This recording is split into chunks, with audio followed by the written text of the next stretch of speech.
Hello, hello, hello, hello, hello, hello, hello, hello, hello, hello, hello. Do I have all the lights on? I do have all the lights on. I don't know why it's like, I come out and it feels darker every time I come out here, and I don't know why. This one's a little upbeat. Let's switch it. It's officially, we are on to the Christmas lo-fi playlist. It's December, so we're on the Christmas lo-fi playlist, just so you guys are aware. How's everyone doing today? How is everyone doing today? Welcome to the show. Welcome to the stream. Today's gonna be odds and ends. Today's gonna be an odds and ends day. Panels have come in, finally. I actually just got home from running out to grab panels, so we're gonna be enclosing the big guy. So you're gonna have to make do with crappy camera angles because that side of the garage has crappy camera angles. And then I wanna do that first, so that we can test how good the insulation is and how good it heats up. So obviously that's gonna take time for the chamber to heat up. So we're gonna do that first. And then after that's done, we are going to be hopefully replacing the magnet on this bed. I soaked it all in Goo Gone yesterday and scraped off a bunch of gunk. So hopefully it won't take too much to finish cleaning off that bed, and then we can put a new magnet on it so that this printer can now be online, because we got it all working and then the bed failed. The magnet just let go. So we have to do that. So we have a bed to make. I gotta turn that heater to low. We got a printer to enclose, we got a bed to make, and then after all that, we might faff around with some droid stuff, because I've got a bunch of parts for the droid that, wow. I don't know what it is with this clear PETG, or not clear PETG, this Polylite PETG, just, it doesn't feel bad, but it, matte, like shiny black prints just make everything look horrible. There's a reason we print in CF PETG, to make printers look good. Well, the parts are functional and they're all gonna get sanded and bonded and painted anyway, so I don't care. VFA City, could they be VFAs? How could you have VFAs on that printer? I don't know. Run the Orca VFA test. Yeah, we'll faff with that later. So, first things first though. Every stream, we give away a spool of Polymaker filament. Link in the video description. Enter for your chance. Link below. Do that now. We will do that draw at the end of stream. And for those wondering about the VFAs, this is the exact same print settings with carbon fiber PETG. See what I mean? Clear PETG. It's always funny when I post a picture and I get somebody with the actually type persona that's like, oh my God, look at that defect. And I'm like, wow, you're telling me a thin vertical print with direct overhead lighting doesn't look perfect? Oh my God. And then it's like, just reference the, where is the Ellis guide? Where is the link to the Ellis guide thing? I'm gonna start keeping this on my hot bar. Where is it? Where is it? Is it an additive or general? It's so annoying when you link something into Discord and then you forget where you linked it at. And you're like, where were we talking about that again? Look what where is it? I hate when that happens, where you link something into Discord and you're like, what channel did I link that in? Where is it? Where is it? Where is it? Wait. Oh wait, I linked it on Twitter too.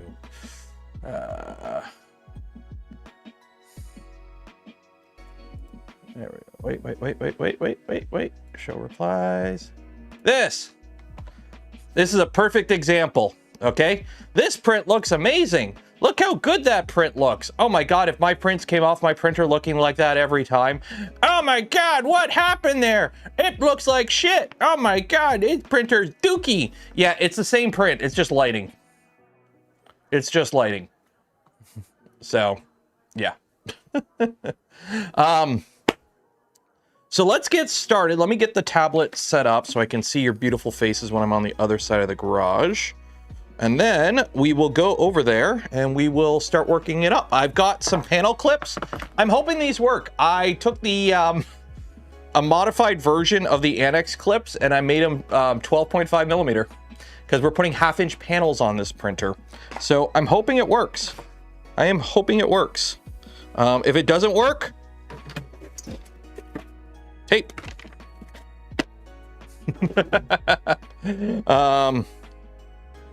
Pull up my stream so I can see you all.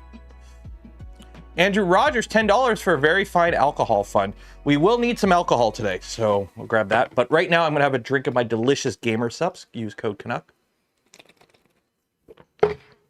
Num, num, num.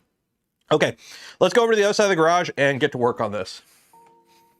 So let's go over here. So, we're going to have to do a little bit of faffing about with the back. I've got the printer sideways right now. I'm going to have to do a little bit extra taping because I think the cheap aluminum tape that I use, I don't know if I should have cleaned the back panels first, but like everything came off. All my tape like got loose. So I'm going to have to like retape all this. I do have a thermistor now in the back. I don't know. Can you see? No, you can't see.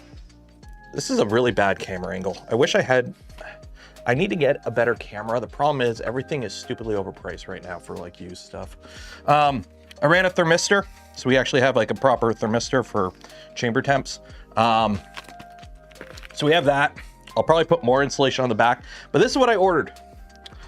This is the insulation. So this is 1/2 inch Sopra ISO. So we're gonna have an R value of 3.3, which ain't bad. For compared to what is the R value of plexiglass? Like nothing. So we actually have some insulation and it is reflective. So one side has like a bunch of logos and whatnot. We're gonna have this on the outside. So I got 2 4x8 sheets. I had to cut them down to 3 foot by 4 foot so that they would fit in my car. And the plan is, if all goes well, we're just gonna put them on the outside of the printer. And hopefully they will act like the panel. So this one will be easy. This panel and the top panel will be easy. The side panel with the electronics bay is gonna be a bit annoying because I already have the electronics mount or box mounted. And the problem is I don't want to have it mounted to the insulation, so I have to cut around it. So we're gonna have to do a little bit of shenanigans to make that work, but we should be okay. We should be okay. All messages. All messages. Yeah, they work. Yeah, oh, I've used these clips quite often. I've used the Annex mod clips quite often. It's just, I've had to modify them so that they're 12.5 millimeters because these are 1/2 inch panels. And they do have a little bit of squish, which is what I want. So we should be okay. I'll probably have to print some more, but I printed a bunch last night. So fun thing, first things first, I have to actually cut all this and measure all this. And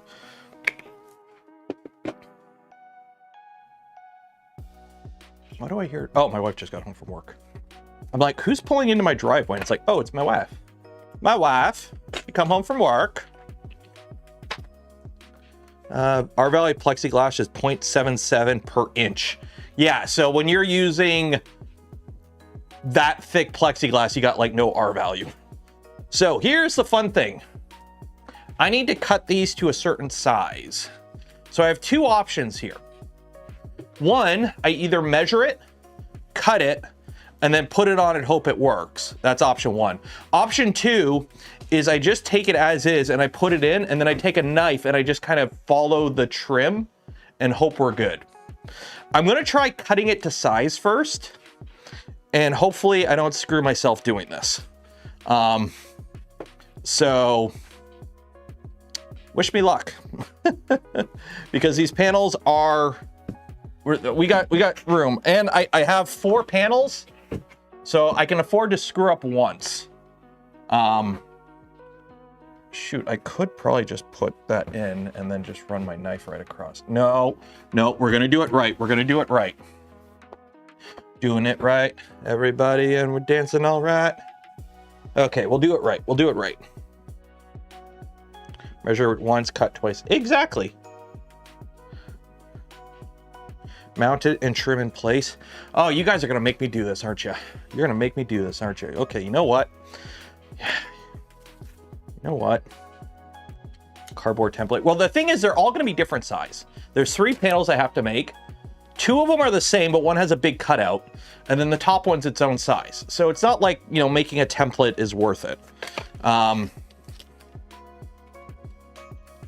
So we got 33. Oh my God, fractions suck. I hate fractions. Did I ever tell you I hate fractions? 33 and 3/16. I hate fractions. 84. Let's do metric. 84. 85. Yeah, whatever. 33 and that. Okay, cool. We'll just do that. Yeah, 33 and that. A little bit. Okay. So, grab my marker. These are actually kind of nice because they have lines on it, so it's kind of hard to accidentally like measure on an angle. Use a metric tape measure. No, I have a metric tape measure. The problem is it's kinked. It's like bent, so it doesn't really measure straight. It's off a little bit. This does do things, but I'm so used to working in inch when it comes to actually building stuff that I default to inch. I default to inch when it comes to construction. Welcome to Canada. We use inches for construction. Okay, it is what it is. Here in Canada, we use inches for construction. It do be what it do be.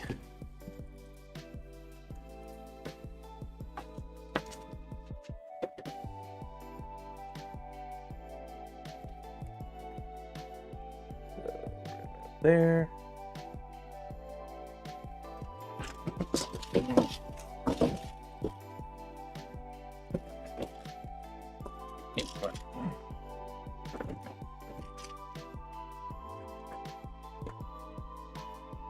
Yeah, here in Canada, we use inches for construction. It sucks, it's stupid, but it's what we do.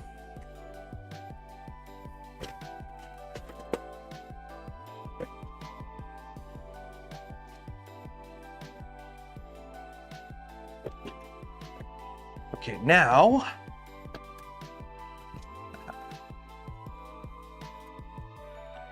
consult the big chart of Canadian measurement units. I know. It's so funny, like how messed up measuring here is in Canada, because officially Canada, for those that don't know, Canada is officially a metric country. The cars are in 100 kilometers an hour. Everything's in kilometers. Everything, like, we are officially a metric country. The problem is we live next to Yankee Doodle land, so there's a lot of overlap. So when you go to the hardware store, you buy wood in 2x4s and 4x8s, and we mix both. I'm 5'9" and a bit. I think that's like 175 centimeters. Don't even ask how many kilograms I weigh. I don't know. It's just, it is what it is. It do be what it do be, yo.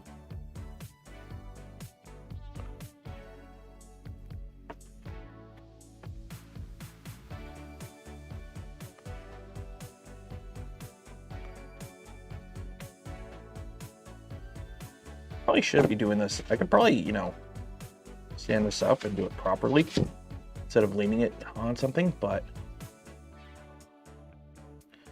that would involve work. Also, I wish I had a better straight edge for this.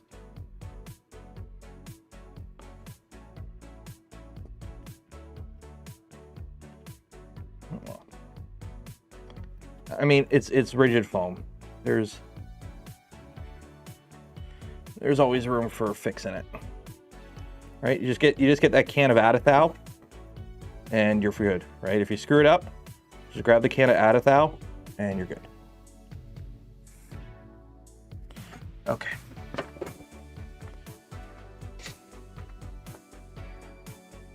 Nominal measurements. Okay, now make sure this bench is clean so I don't pregnate anything into it.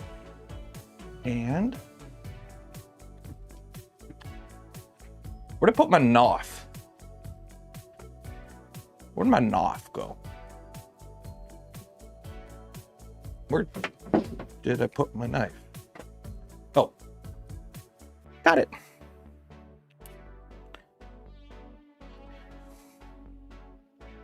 Is that sharp? That's sharp. Okay.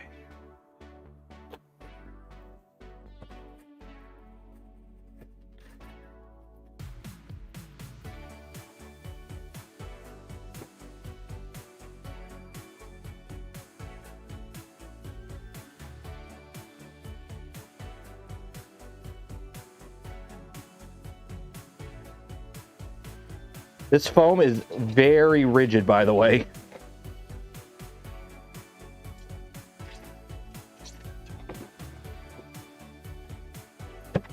Like this foam is very rigid. And I need a sacrificial piece here. We're gonna do a fire test on it too at some point, because now that this is enclosed, I can finally do a dang video on this printer going, hey, look what I've done to this printer since I got it. So part of that is I need to talk about the enclosure that I'm putting on it, which is all this rigid foam, which I gotta wipe down because there's moisture on it, because this was outside, which was really annoying when I picked it up. So part of it is I know I'm gonna have a million people go, oh, it's foam, that's a fire hazard. So I gotta light that foam on fire to show you that it's not that big of a fire hazard, because it's the right kind of foam. You want to use the right kind of foam so you don't get it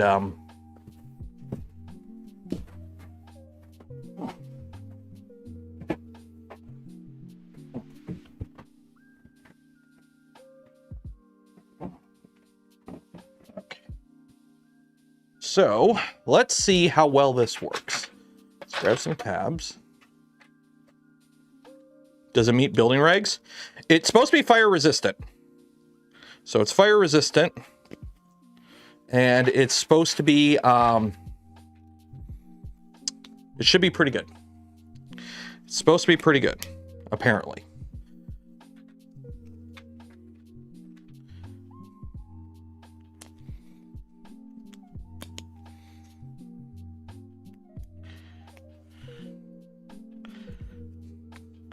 So these are just the annex clips that I've modified to be 12.5 millimeters. If they work, they work. If they don't, well, I've got a bunch of tape for a reason. Okay, so let's see how this goes.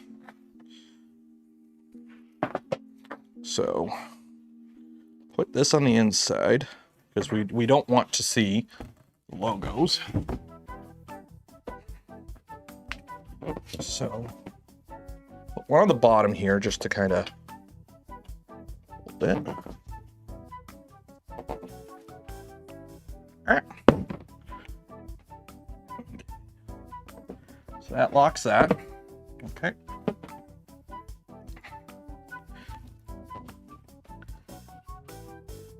Which side did I cut? I cut this side. Okay, so we'll start with the front is the side that I did not cut. So we will use that as our reference side, because this is machined. And we want to go with the machine side first.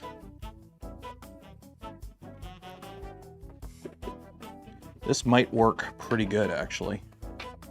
This actually might work pretty good, because it is pinching it ever so slightly. How do you plan to affix them? Clips. I'm just using panel clips. We're just clipping it on. And then if I need to, I'm not putting, as you can see, I'm not using like a foam gasket or something, because this does compress ever so slightly. And these are, it's 12.7 millimeters because it's 1/2 inch. These clips are 12.5 millimeters and a little bit of shrinkage. So in a perfect world, they should bite pretty good. Yeah, there we go. Sweet.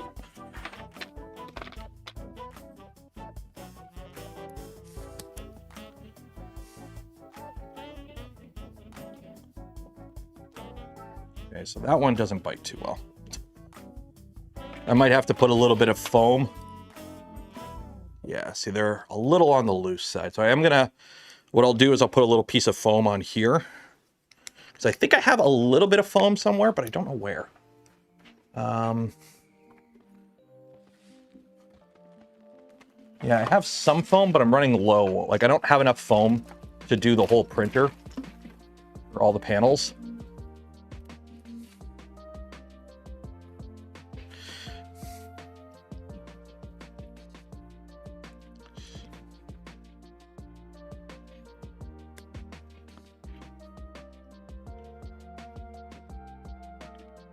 There we go.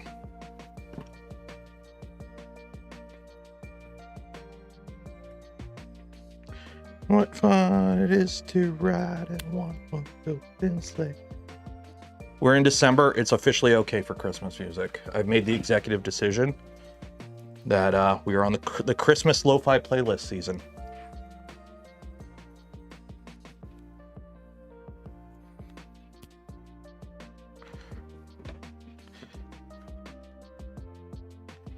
There we go.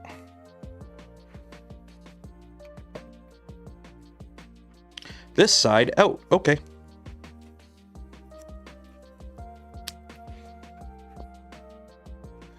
Trying to remember how many of these I printed. I might have to print some more. We'll see.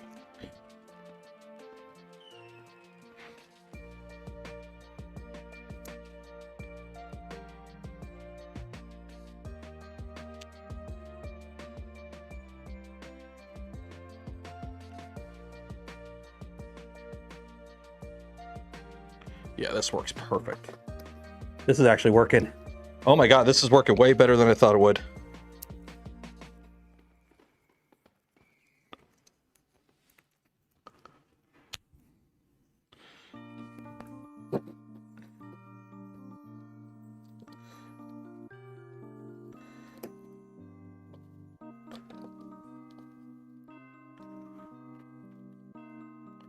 Okay.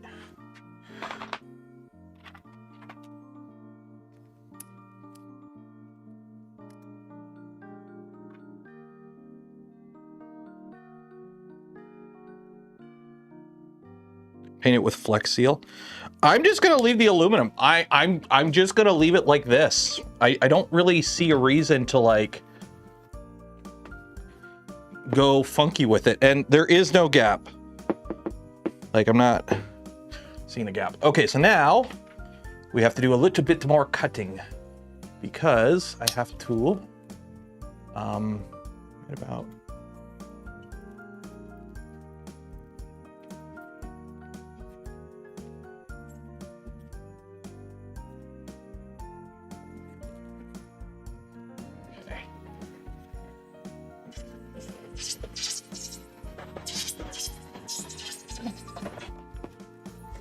oh, shit.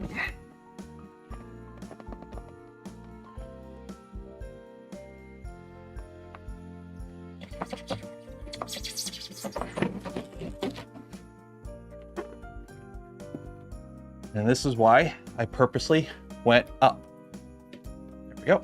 There is, on the top, on the sides, I only have one row to the lock in, but on the top it's 40-40. So there's two rungs. So I purposely like overlapped it. So if I screwed up cutting something, it wouldn't matter, right? See, the trick is you always design stuff in a way so when you screw it up, you can recover. You never want to be like that precise. You want to have wiggle room. And by wiggle room, I mean, oh fuck room for when you screw up.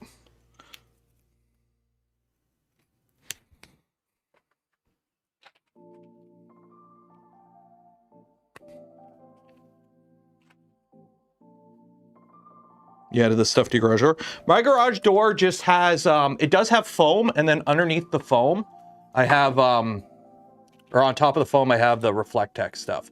So I got Reflectex on there, and then underneath it, I have rigid foam. It works pretty good. It's enough. Like, put it this way, I came out to my garage this morning, and it was about 10 degrees Celsius this morning when I came out here.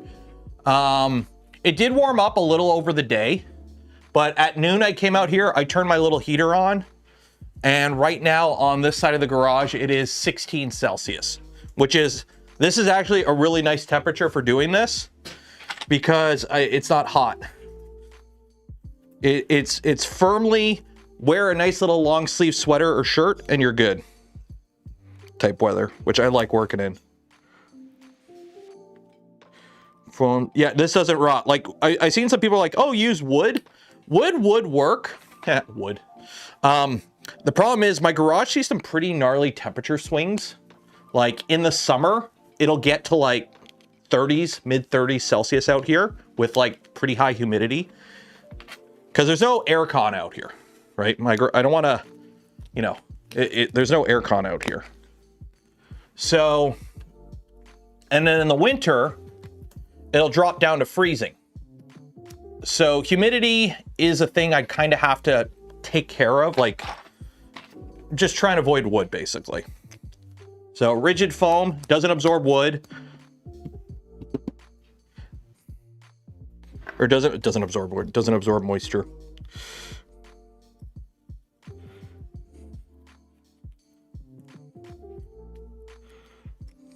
Yeah, wood expands and warps, which is why they Prusa the signature oak is oak instead of bamboo.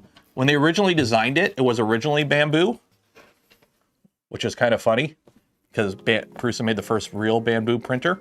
But then it had issues with humidity and moisture, so they went back to they went to oak.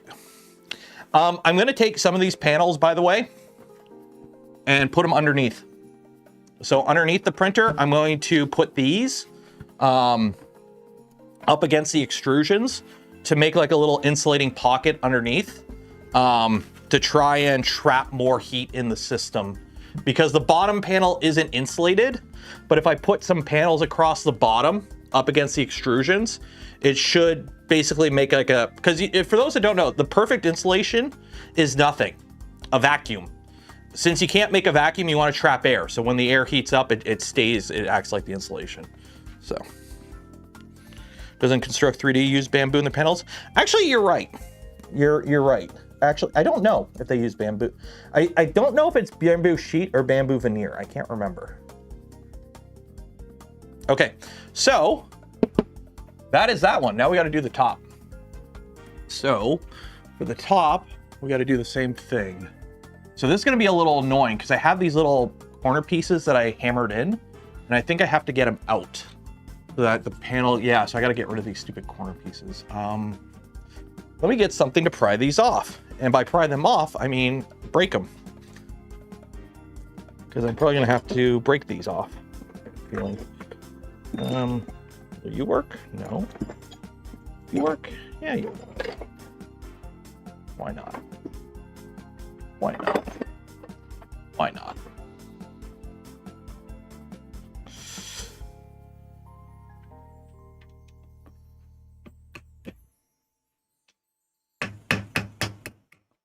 Oh man, I should have did this before.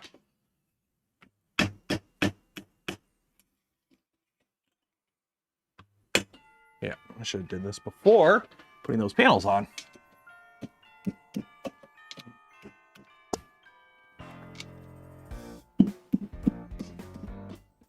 One. I don't know where my garbage went. I had a garbage on this side of the garage. I don't know where I put it.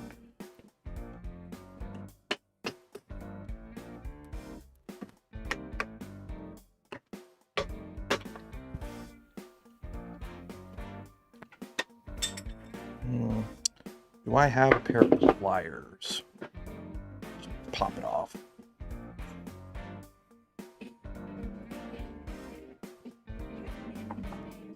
That'll work.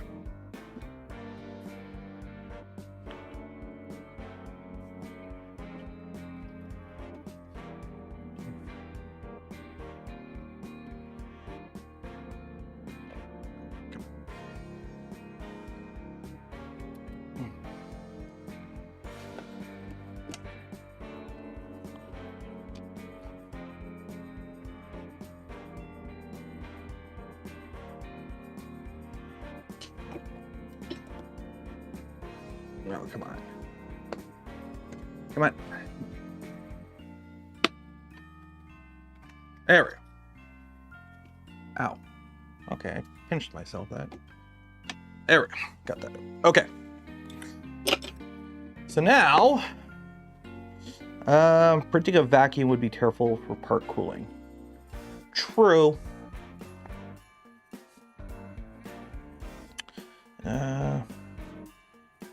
Is the next project to print a whole Voron on the Mega Printer? No, I'm doing an R2. Well, not an R2, an R6, but an Astromech. Who is DMing me? I love when YouTube's like, you're live right now. And I'm like, what? Where'd I put my tape measure? Tape measure in the printer? Yes, the tape measure is in the printer. One second. Oh, that looks nice. Oh yeah, that works perfect. That works really good. Okay, let's do the top panel now. And then we can spin it around. Right round, baby. Right round. Like some sort of proverbial record player, baby. Right round, round, round. So, same again, 33 and a little bit.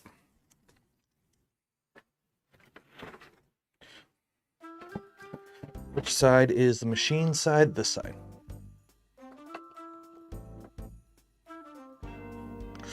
I see Suprema and I see maintenance on similar production line. Ooh, U-foam. What's your views on YouTube banning so many content creators? I have no idea because it hasn't affected any channels that I watch. And I don't know, like, it's hard to say because a lot of the channels that are being banned are like tutorial channels and whatnot, which isn't like you'd think I'd be worried, but I look at all these channels and I'm like, I don't know. Like, it really sucks because they use a freaking bot now to do everything with YouTube. Like, everything's AI. And you guys know my channel has been hit by stupid false claims before with the, with building a Nerf gun and YouTube going, you have a firearm, man. So I've been hit by it before. But these channels that are getting banned are like, I've never heard of them. They're like all tutorial channels. I don't know if it's like, if it's repeated, because they're all being hit with like repeated content, like upload spam, and like they're being hit with roughly the same thing. So I don't know if it's just like, you know, foreign content farms are just like spamming shit and they're all just getting hit at the same time. I don't know. I don't know. So, like, what really sucks is, obviously there has to be, I'm in favor of moderation. Like, I'm in favor of some of these rules. Like the whole no guns on YouTube live streams. I get it. The problem is, if you want to enforce rules like that, that impact creators, because so many people, like, my job is YouTube. If my channel got banned tomorrow, I would be fucked. Because this is my, like, literally sole source of income. Yeah, I could pivot over to Twitch, but nowhere near the same metrics or return or whatever. So I'd be screwed. Right? I hate trying to do this when it's moving. Quit moving. So if you're gonna run a platform where you literally, like, people's livelihoods depend on your platform, allowing people to upload to your platform, you better have a higher tier of service. I think that's the thing.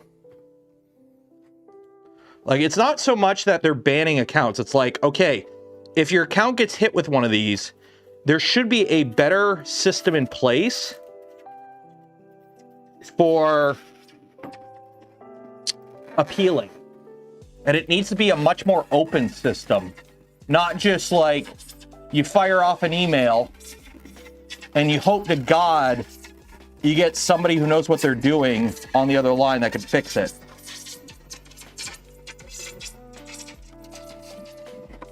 This stuff cuts real nice. Like, it doesn't cut like other foam where it kind of like just goes to shit. Like, this actually cuts real nice.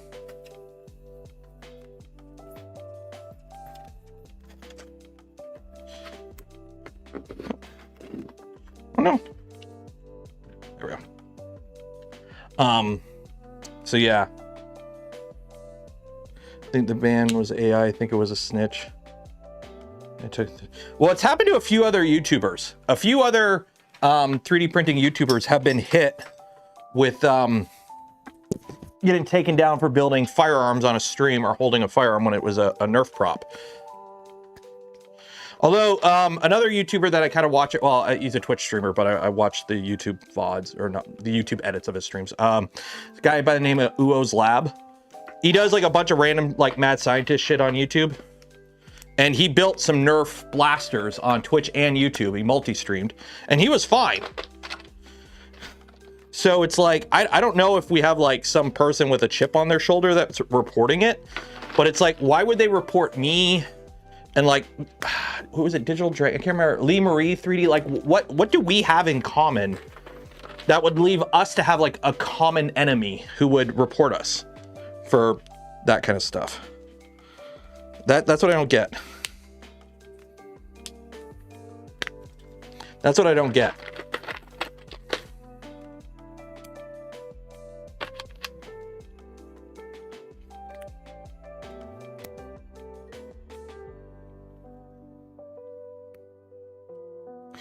They don't want to pay out the Baybucks. Well, freaking Mr. Beast. They pay Mr. Beast a shit ton of money in his content. You know what sucks? I've seen people get hit with like, you know, endangerment. Like, oh, you did content that people could perceive as dangerous, right? For like stunts and whatnot. And then you have Mr. Beast burning down people's houses in a video. And it's like, you could tell his channel, like nothing happens on his channel without YouTube approval. Like he could probably live stream building a gun and it wouldn't get taken down because it's Mr. Beast. It's Jimmy. He's invincible on YouTube. You know his content sucks.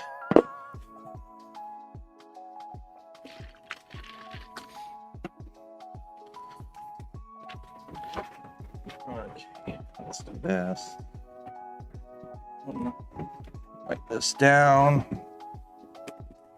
There actually is moisture on these that I have to clean off because these were outside when I went to go get them. Because I had to order these because the store had none in. They literally ran out of stock, so they had to order a bunch for me. So.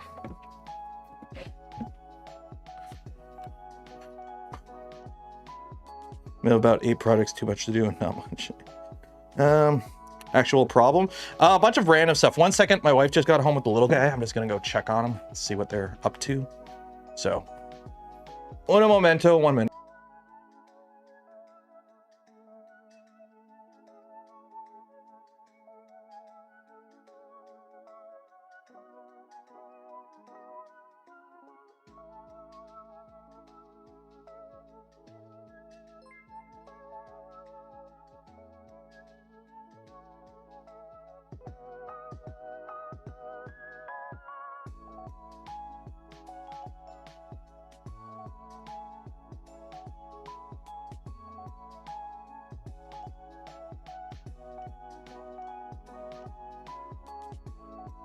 Okay, I'm back. Hello. What's Mr. Beast? A channel that used to be one of those fun channels where it's just a couple buddies doing dumb shit, but he went totally algo brained, and it is literally a content farm of just like, if short form content could be long form content, that's a Mr. Beast video. I used to watch him back in the day. Like, we're talking the pre-sub to PewDiePie days. I used to watch his stuff. And it's like, about 2 years ago, I'm like, I can't anymore. Like, I'm all for, like, my favorite type of YouTube channel. I will defend this to the end of time. The peak YouTube type of content is just 2 buddies f***ing around in their garage, right? Like, peak YouTube is just a couple friends doing dumb stuff, okay? A very good example, one of my current favorite channels on YouTube is ODS. Original Duck Sports, I think it's what it stands for. It's just 2 buddies. I think they started as a gaming channel, but now they do like just random challenges and whatnot on a property they bought. And it's just 2 buddies and a cameraman doing dumb stuff and building stuff and just doing random challenges like scuffed Top Gear type stuff. And I'm like, this is the best kind of YouTube content. Oh shoot, this might not work. Uh-oh. Well, these clips, no, oh, because I'm on a corner. Okay, so we're gonna have to do that. I'm gonna have to go on the inner. Okay. Yeah, we gotta do inner for this one. because this is a corner. Okay, so. Okay, gotta scooch that guy over in.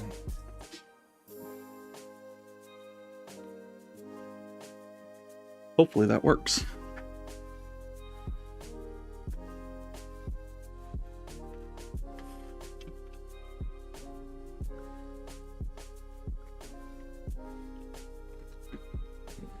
Lock that. Lock that. There we go. Stupid ad. There we go. Slow-mo channel. Slow-mo guys is pretty cool. But I mean, they've been doing the same thing for like 10 years. Like, it's 10 years or 15 years? They've been doing it for a while. Like, they've already done all the big slow-mo stuff. So now it's like, okay, what else can we slow-mo? There's only so many things you could see in slow motion. I think they're in the doing stuff we did before, but it's slower pace. It's kind of like how cooking channels on YouTube are a finite thing, because you start off with your themed cooking channel. Okay. So good example, Binging with Babish. Okay. Back in the day, great cooking channel. You would just make stuff from TV shows. The problem is eventually you run out of the content. You can only cook the most famous recipes from TV shows for so long before you've run out of the big ones, right? You can only do Krabby Patty burgers so many times before you can't make Krabby Patty burgers anymore, right? So, what do you do at that point? Well, you start doing, you know, top 10 Eggo types, and, you know, I traveled to Louisiana to try their food. It's like, no, I'm here for the cooking. So, Drunk Kitchen. Yeah, like you can only do the, if you I don't want to say gimmick channel, but if you're a gimmick channel, you can only rely on your gimmick for so long before you kind of run out of stuff to do. How thick are the panels? 1/2 inch. These panels are 1/2 inch thick. And they got an R value of 3.3. If you're into that sort of thing.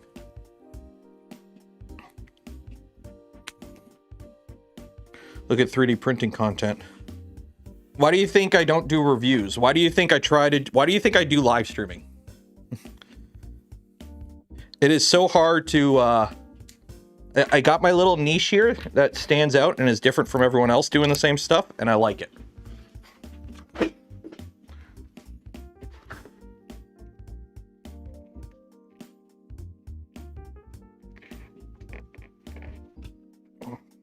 we go. Because I'm too lazy to post-process? That too. I hate editing. And I don't make, my channel is operating on a slim enough budget that I can't afford an editor. If you're wondering why I don't have an editor, it's because I can't afford an editor. I would literally lose money on paying somebody to edit a video. Okay, so now I gotta cut this. It's gonna be annoying. Because I think I gotta cut away from me. Okay.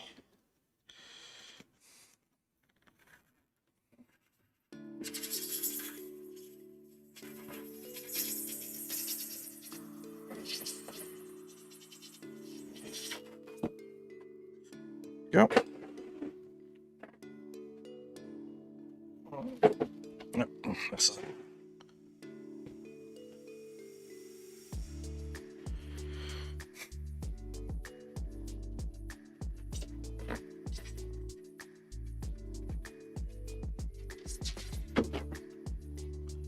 There we go.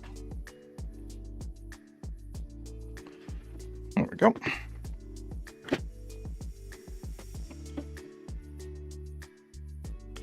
This form is funnier, plus has live audience response. I know. That's why I like it. Like the fact that I can banter with you guys while I'm streaming.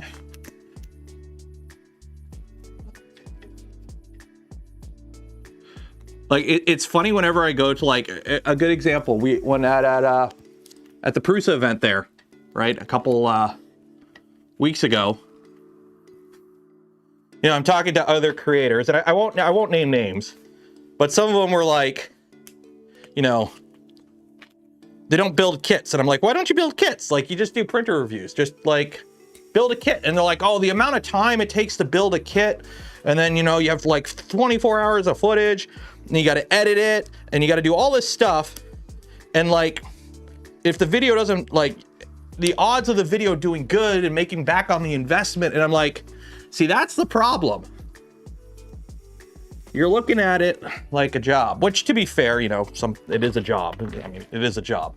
But it's like, the moment you look at everything you do under the, what is my return on investment? And I'm not going to make a video, even if I want to make the video, because if the video doesn't do good in the metrics, it'll hurt my channel. So I'm not going to do it. You kind of lose the soul there. And I think you can tell channels where, you know, they do it because they have to, not because they want to. And it's like, I do what I do because I like doing what I do. And I will keep doing what I do as long as I can do what I do. Because I like doing it. It's fun. How much you want to bet this is not a real ad? Only 500 spots left, and there's Carney, our Prime Minister. Yeah, I'm sure. Awareness grows as reflection guides Canada through its steady. What do you even sell? Canadians actually earn money. Yeah, sure. Okay, whatever. This is why run ad block on your freaking devices, guys. Scam, like YouTube ads are scams.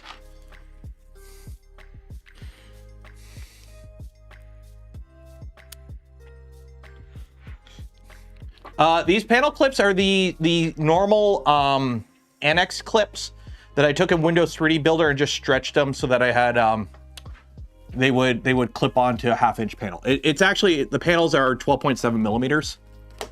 They're 1/2-inch panels, but in you know, metric it's 12.7. So okay, so I can't believe I took a nick out of that one. Let me fix this quick. Let me just do a little piece of tape here, just because that's going to annoy me if I don't. Streamers, if they want to play different games, they make a side channel. Yeah. Well, I have a Twitch channel for side projects. We might play a game tomorrow. We'll see what's going on. Mornings have been kind of a mess lately for me. Okay, so that's this one, that one. Okay, I got to do some taping on the back here because this is not holding on well. So I'm gonna have to do some shenanigans here to make this a little bit better. So shoot, I should have attached that first. Okay, 1 second. I'm gonna have to get some zip ties and do this. 1 second. 1 second, zip ties. Some zip ties.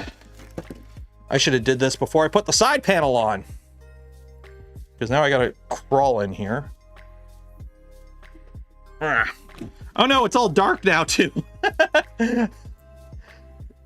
Okay, can't see anything.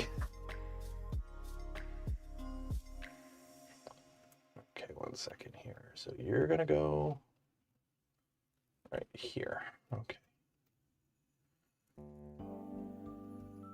Sorry, I'm putting zip ties for my temperature probe. It's gonna ride on the rear umbilical.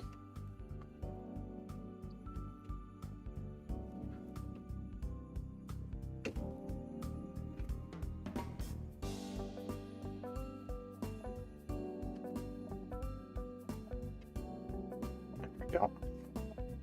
One.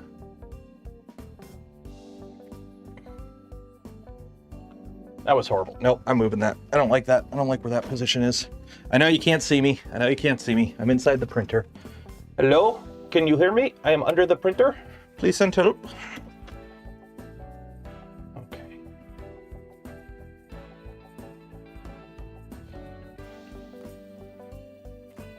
There we go. This is definitely something I should have did before putting the panels on.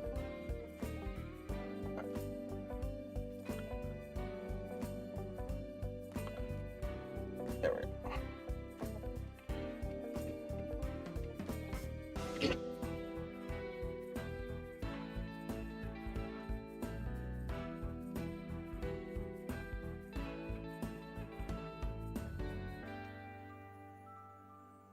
There we go.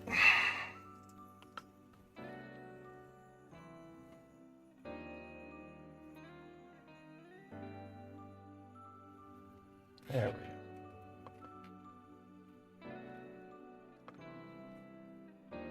There we go. That'll work.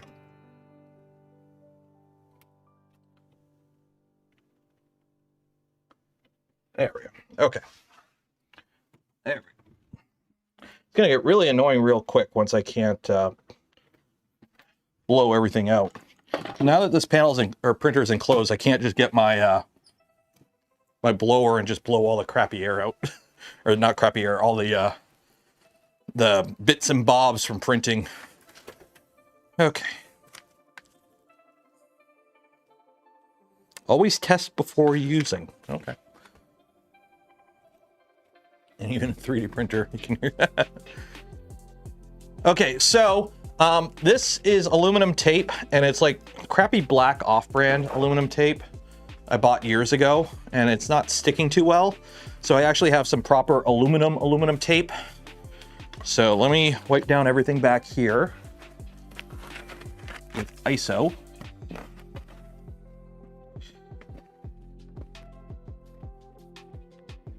And then we will stick some more tape on.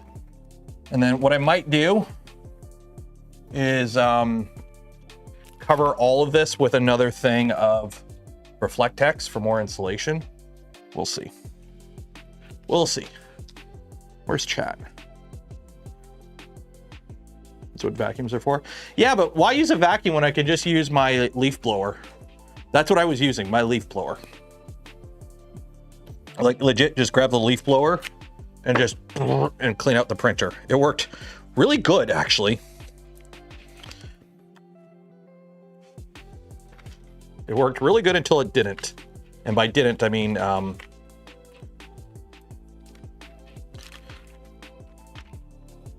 shoot, I keep doing. Yeah.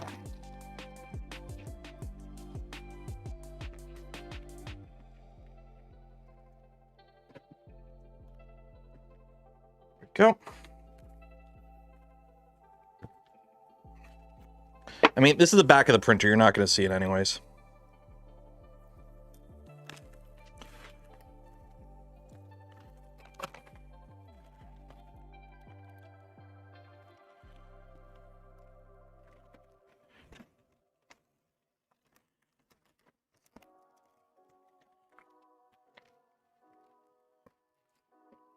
Go.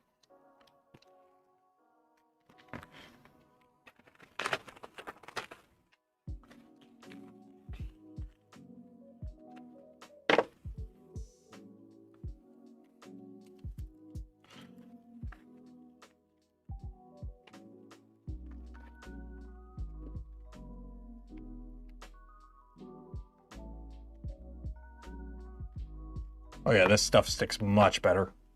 This stuff actually sticks.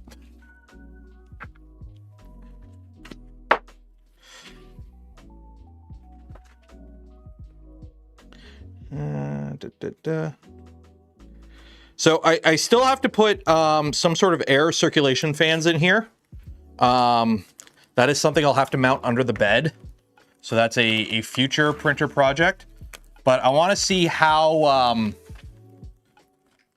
good it works with just the insulation first before I go ahead and add a bunch of fans to circulate air in the printer. So it's kind of like get it working first, see how it functions, see what can be improved, see what isn't, like see what's good, see what's not, and then we'll go about making it like hot. Because again, most of the stuff I'm printing for the Astromech is CF PET G, which doesn't need a heated chamber, it just needs like a stable chamber. So I just want to see what we get just having the printer enclosed first before we move on to, you know, turning it into a convection oven.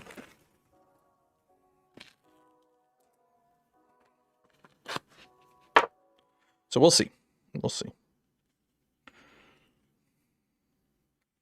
I hate peeling this stuff. There we go. There we go.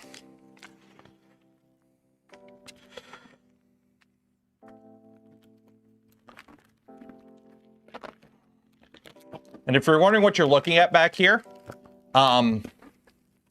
these are 2 pieces of Reflectex. I should have did 1 full piece and 1 full piece. I'm going to put more on here anyways to insulate it. But there's a slot down the middle, so the Bowden tube and the thermistor wire make its way out. So we actually have some, there is going to be a slit in the back. It is what it is, but it's for a reason. Plus this printer is going to be up against a, so it's not like there's going to be air movement behind the printer. So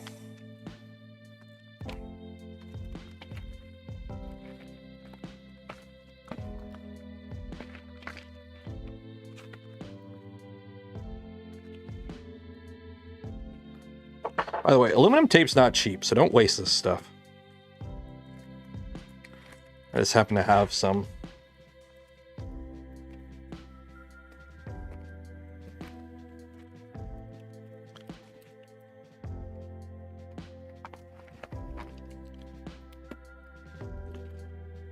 There we go.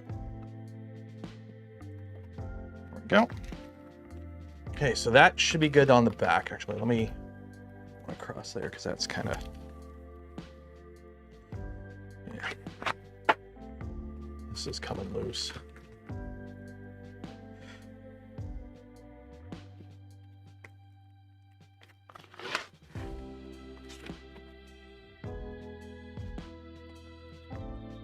There we go. There we go. That should hold. That'll hold. There we go. Okay.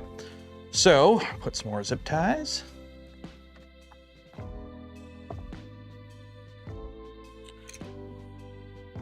We're on air circulation mod. The thing is, I don't want to do any mod where it draws air from, I want to draw air from under the bed. So I'm going to do what basically the Phoenix does, only a lot more scuffed version. So we're doing what the Phoenix does, just more scuffed, essentially.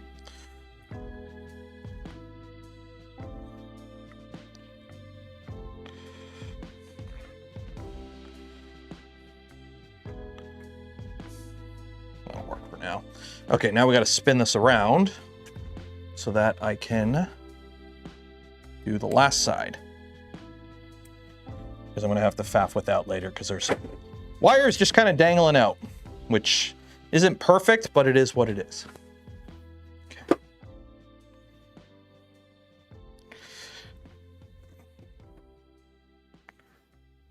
What? Fuck Janny's in the ass? What the fuck are you, conscious? Okay, I'm just gonna ban you. Goodbye.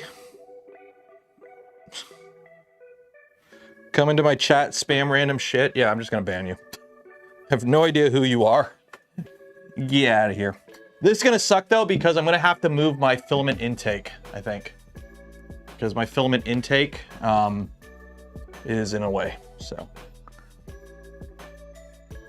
From underneath, it pushes it around. Fans are located under the bed. Who just got banned? Somebody named the Conscious Entity. They spanned a bunch of random symbols and then wrote "fuck Janny's in the ass" upside down and random like text specifically to get around the mod filter for swearing. And yeah, if you're doing that on purpose, I'm just gonna ban you. It's like, who are you? Get out of here. Also, this should help a lot with noise. Like, this printer isn't loud to begin with, actually. It's surprisingly quiet, but this should help a lot with noise.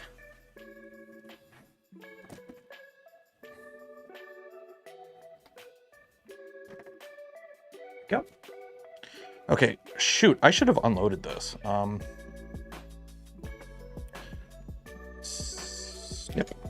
I mean, I'm going to be loading CFPetG after this anyways, but...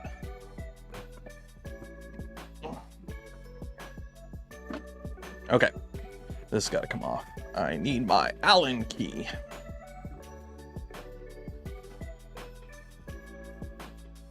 LCTstore.com screwdriver to the rescue.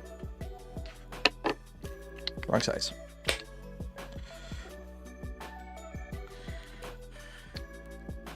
Waste of time spending. I don't know. I'm a firm believer that, like, trolling is a art, okay? And I'm a firm believer that, like, the current generation of internet wannabe trolls, they don't know what they're doing. Trolling is an art, okay? If you know what you're doing trolling on the internet, you can have fun, okay? I'm not opposed to some fun, good old-fashioned trolling. But, like, the current trend of edgelord, just say something offensive, isn't trolling, it's just being a douche canoe. And you're ruining the game, which you've all just lost. Okay, so I don't need that T-nut. Probably get rid of these labels. Probably should have did the other side. Oh, they're on the inside, okay. This looks so much better now.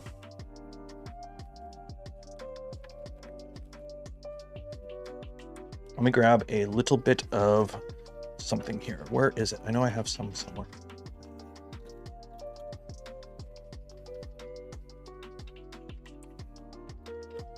Sigh. I gotcha.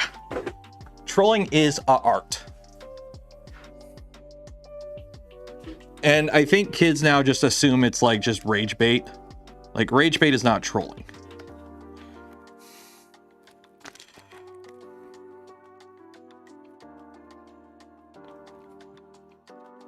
Like, rage bait is just being rage baiting.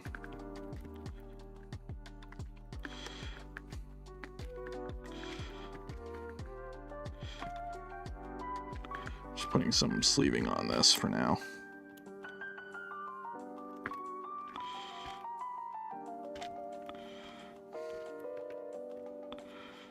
There we go.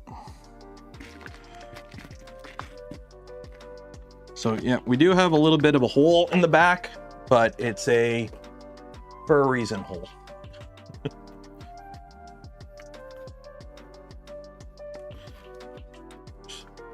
Make sure this aluminum tape stays on, otherwise we're gonna have a bad time. There we go. Okay.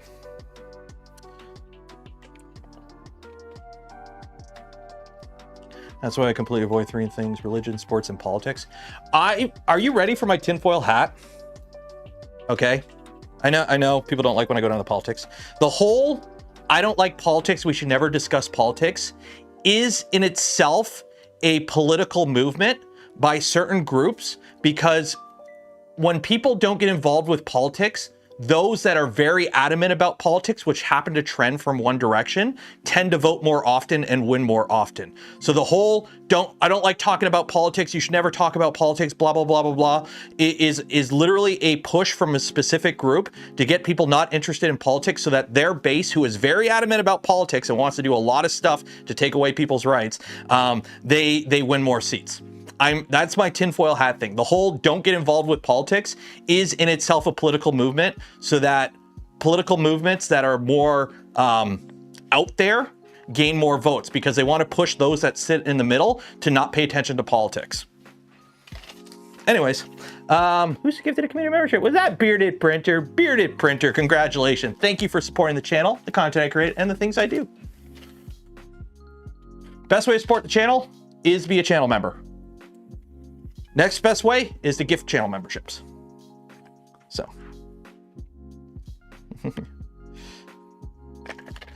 Time and place of politics, but I agree with it. Yeah. Like, if it comes up naturally, like, it is part of our lives. It is part of our lives. Trying to put your head in the sand and avoid it, it basically just leads us into situations like we have right now. Are we at war with, are you guys at war with Venezuela yet? What the hell's going on with that? Like, come on. Nobody complains about it until the tariffs come in and your bamboo machine is an extra $400. So, there you go, 33 and a bit. Okay, so what I have to do is essentially make the same panel I made on this side, but I have to cut out a section for this box. Okay? So I gotta do that, which is gonna be annoying, I have to cut out a section for the box, and then I'll just tape it around. And then maybe I'll put some of that Reflectex on the inside to insulate it. But this box, unfortunately, I'm gonna have to cut around. I could take the box off, but remember when I shortened all the wires to make it look all nice and elegant? Unfortunately, that makes it so that I can't bump this box out like a 1/2 inch, which sucks, but it is what it is. Also, I think something got caught. Oh no, my wires are caught. And actually, we'll make this actually look somewhat presentable. Unplug you. We'll go in through that hole. There we go. There we go. There we go. There we go. There we go. Okay. Can I not offset? I could, but it would be a nightmare because then this would be pinching against the foam, which while it's rigid foam, it's not like structural foam. So if I take the box off, the box is actually designed, the panel is supposed to sit behind it. If I were to put the proper panels on, the panels would sit behind it. The problem is, if I were to take this box off, I would have to have like standoffs because the box attaches flush to the frame and the panels sit on top of the frame. So I would have to like have standoffs and it would be a nightmare. So I'm just gonna cut out around the box and then I'll just put aluminum tape to seal it. So obviously this one little section won't have insulation. What I'll do is I'll just get some Reflectex and put it on the inside just to overlap it at some point. Yeah, cut out a size. I'm gonna use Reflectex because I don't want, this might get a little too close. I do have room, like I actually have, I don't know if you can you see on that? I actually have like quite a bit of room behind the panel because this is a 40/40 frame and the frame is installed on the inner 40/40. So I actually have like 1/2 inch of room. Actually, could I fit? Where's my little, yeah, I could put a piece on the inside. I literally could, I could do an inner piece of insulation to this. Like there's room to have inner insulation. I might do that. We'll see. We'll see. Okay.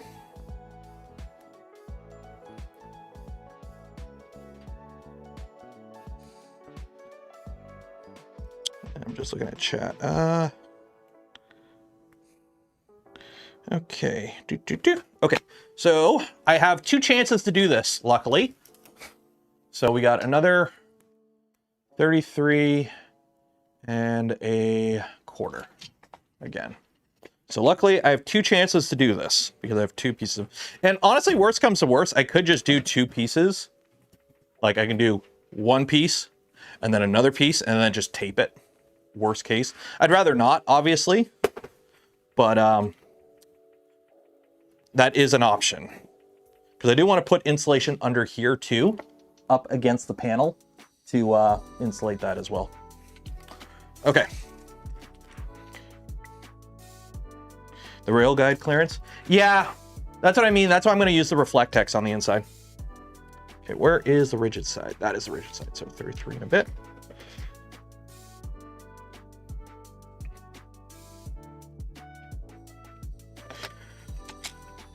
So what's everyone up to? Anything exciting going on in the world? Anyone printing anything? We have a channel on the Discord right now called Look What I Printed. I want everyone to join the Discord and post something in that channel right now. Post what you're working on right now. Content. Measure twice, cut once. Exactly. You know what? I'm gonna get a piece of aluminum extrusion. I'm using a very flexible scale to draw this line. And it's like, why am I doing that? I have aluminum extrusions. They are more rigid.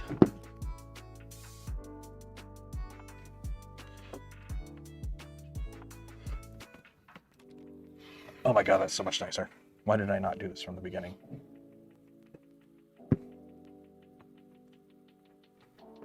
Quit moving.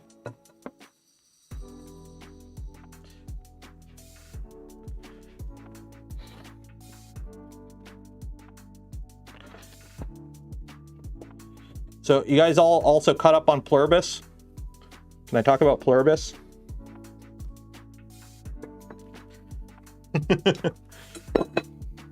Digging fence post holes and restringing grapevines. The Reverend, where do you live? Because, like, North America is frozen right now. Not even started yet. Son of a, hurry up. You just watched the episode. There you go, Dangle. Trying to source parts for the NBX. What is, oh, that's like the enclosure that somebody's designing for the index, right? Ooh. Okay.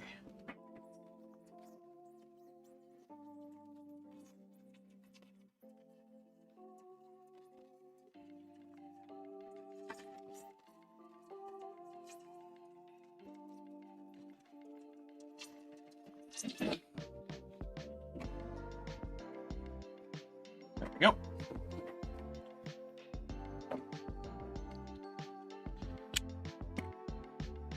So,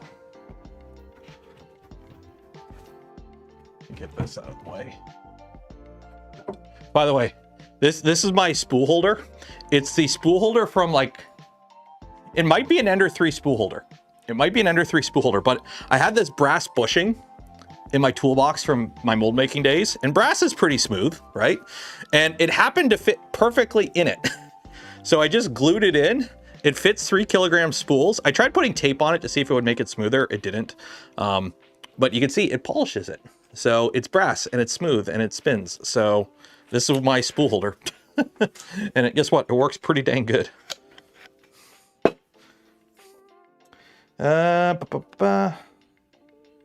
Painting lure blanks, listening to the rain. Ooh, that sounds cool. Okay, so the easy way to do this is put you on top of this. I have my marker. Line you up.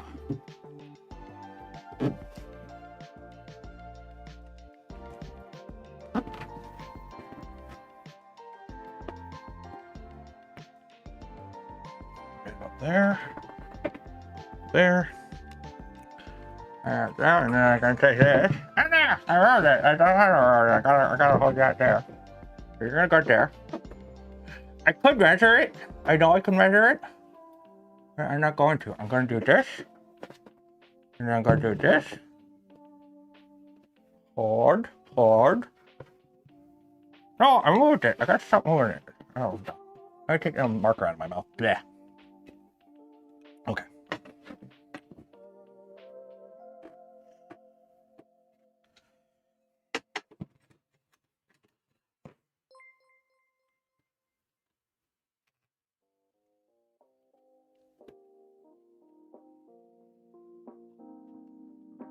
There we go.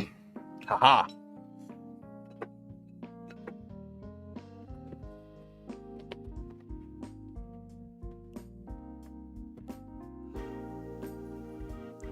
Where did I buy this foam?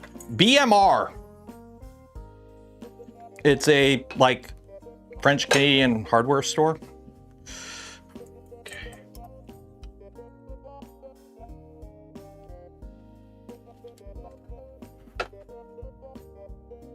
So what is that, 18 inches? Nope, 18, 17 inch, 800 thou. So 17 inch, 800 thou. Let me just.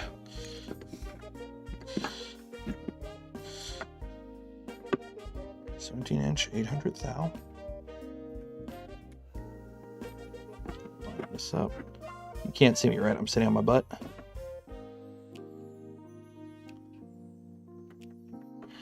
Okay.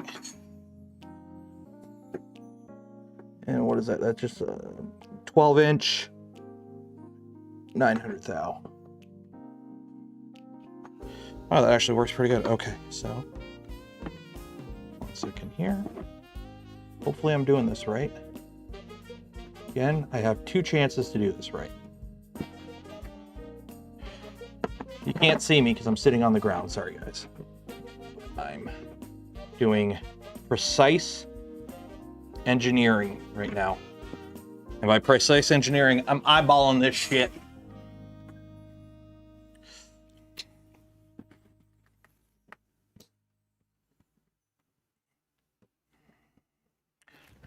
How big is that radius? What radius is that, would you say? That's an R5 radius. Okay. So we'll just do that.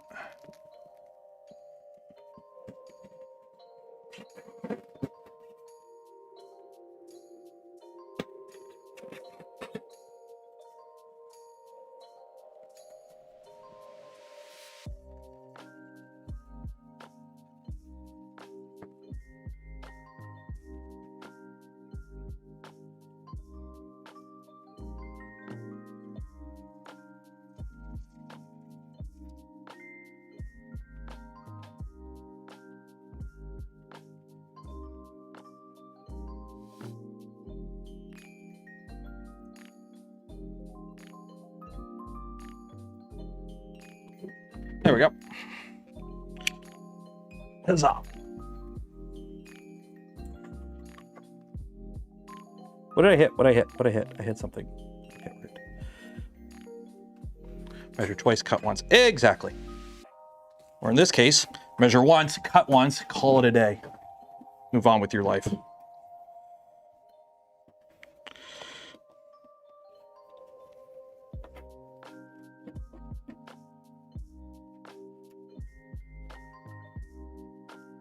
I will say this insulation, while it's cuts really nice, if you have to shave it, it doesn't shave well at all. So that's one thing just to be careful with this insulation. You can't really shave it. So if you cutting it to size and then shaving it to, like cutting it oversized and then shaving it to final diameter, doesn't work too well.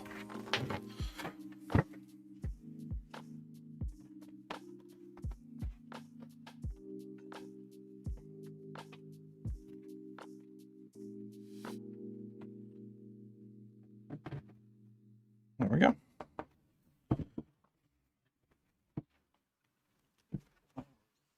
There we go. Okay. I need to shave that. Shoot! Ever so slightly too much. Brass files. Yeah, but I don't want to deal with all the foam. Oh, I see what I did. I see what I did right here. I don't really have a rasp file.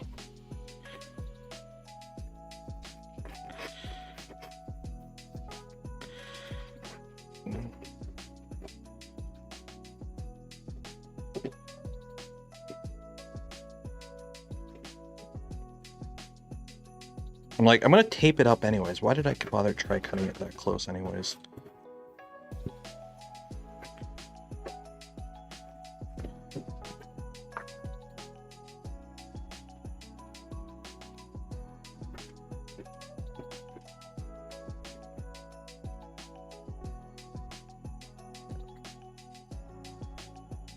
Electric carving. Yeah, this is a very rigid foam though. It's not like a it's not like the foam, like pink foam. There we go. There we go. Okay. Stay.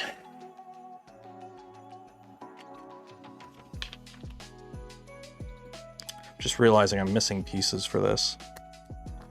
Because I only have corners. What time are we at anyways? What time are we at? 3:22? Oh, okay. Should have time to finish the bed.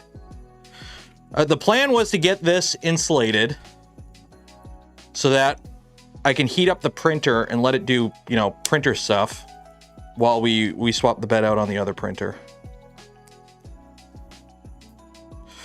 So hopefully get this done.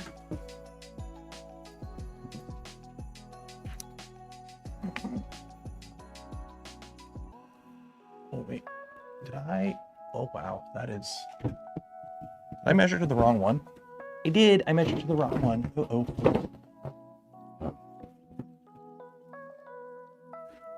I did. Oh well. I mean, it's not that big of a deal.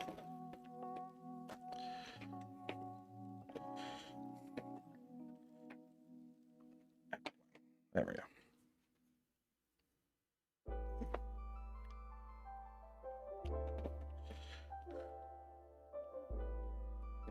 Come on.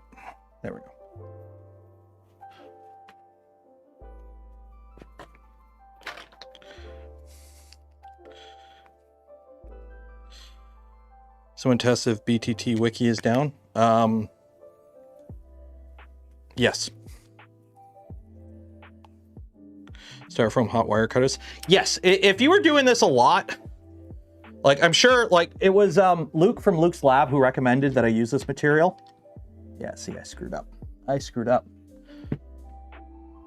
I need to either cut off about 1 inch of that.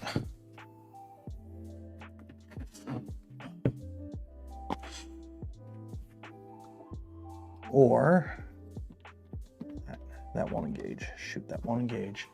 How can I do this? How can I do this? Do I either cut off about, yeah, I'm gonna have to cut off 1 inch of that.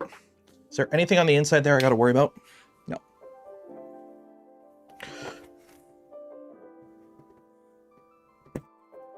Up there.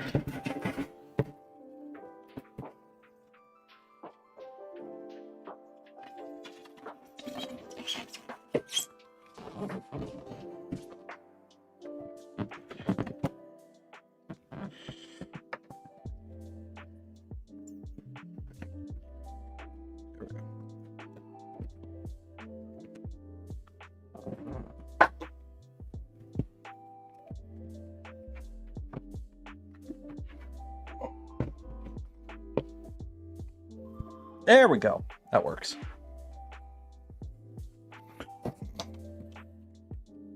There we go.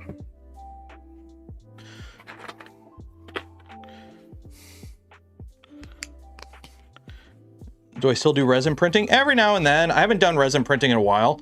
Resin printing is not something I do regularly. I don't really print the type of models that are popular with resin printing. Like I don't print like I don't need more waifu prints, okay? I don't do that. So for me, resin is like, oh, I'm working on some prop or cosplay thing, and a couple details would just be annoying to print with FDM and would just come out so much better with a resin. So I'm gonna print it on resin. That's resin printing for me, is just making, you know, something that would suck to do on an FDM machine for like a small detailed thing for a prop or cosplay, and then doing that on resin. I haven't used my resin printers once this year, put it that way. So whenever I made that last resin printing video on my channel, I used it for a couple more weeks after that, and then I haven't used it since. I just haven't had a need for it. I just haven't had a need for it.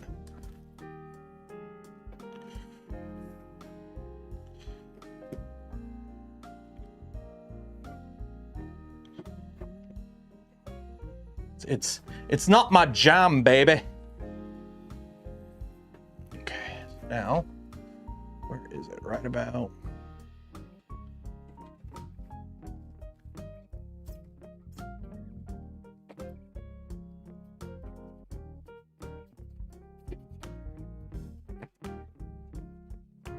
There we go. Oop, that ain't gonna work. Oh wow, I'm really screwing that up.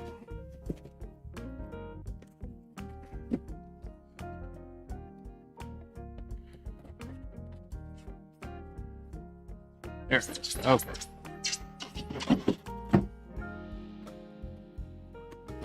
Good enough.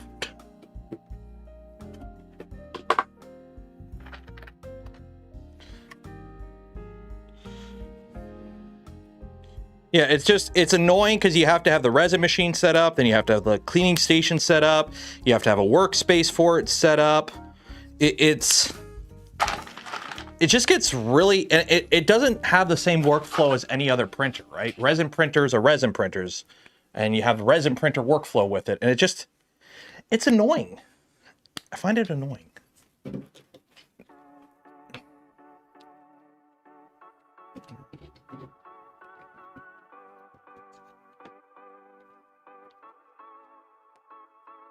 There we go.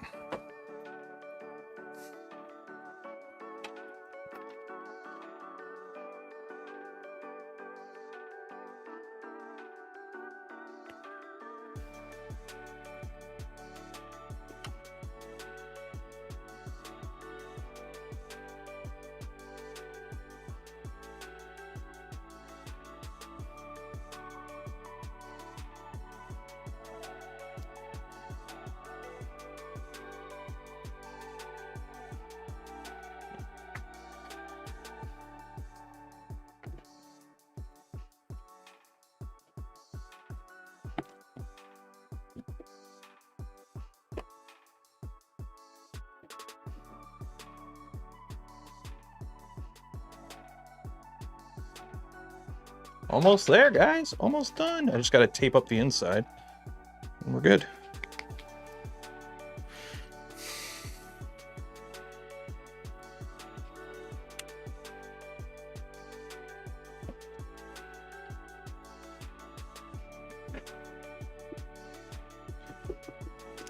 Do I still need to do... Yep, I still need to do the CocoaPress V2 build, but you guys, I did a poll the other day on stream, and you guys want me to do the Stealth Changer first, so we'll get into that soon.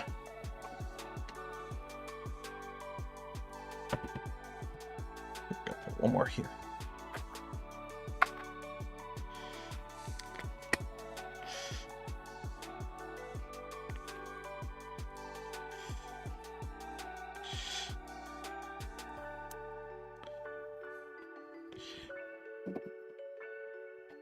Oh, now I got to figure out how to reattach this. Because this is supposed to mount there, but I can't anymore because I need, like, you know what I'm just going to do? I'm just going to get a big bolt and do a standoff. 1 second.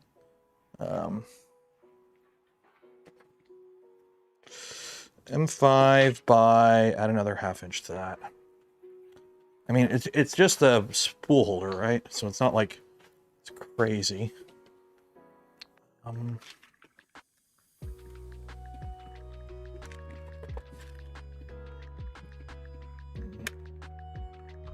Let's do 25.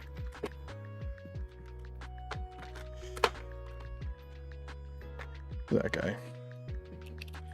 That, and 5 nut. Yeah, nut. Do I have M5 nuts? Am I out of M5 nuts? How do I not have M5 nut? Okay, M5 lock nut. Okay. Sure, why not? Make it work. Probably gonna need a set of pliers. I think I have pliers over here.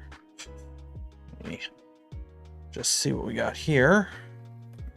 We'll screw into there. Yeah, okay, so I'm gonna need a washer and pliers or something. 1 second. 1 second.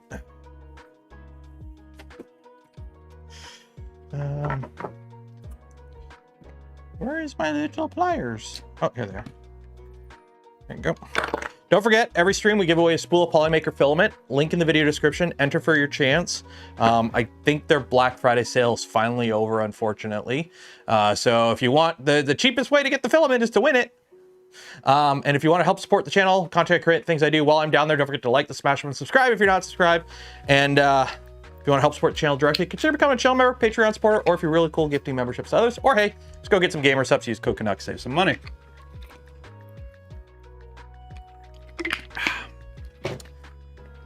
Delish. Okay. So we're going to do this in a super getaway, but it'll work, hopefully. There we go. So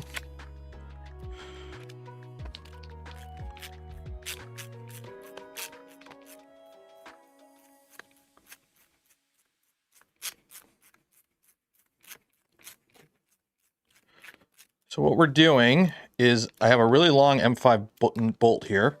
I'm putting a lock nut on it, going almost all the way so that I can still kind of pivot. And then we're just gonna literally drive it into here and bottom it out.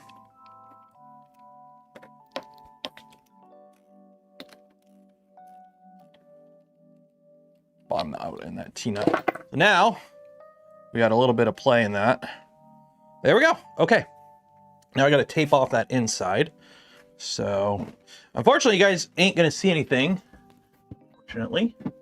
Wow, that is that bowed?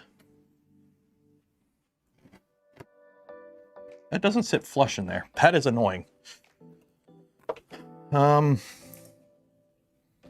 so let's seal that off first. Let's seal that off. That is really annoying.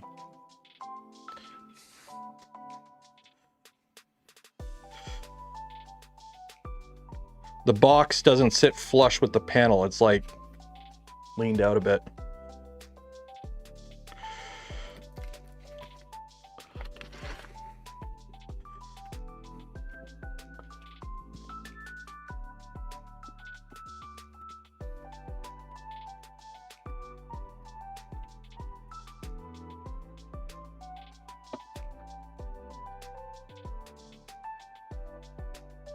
Not horrible, but it's enough. One. I will put some proper insulation over this at some point, but for now, I don't think having a little piece of extra Reflectex over that electronics box would make too much of a difference right now. So I'm not too concerned.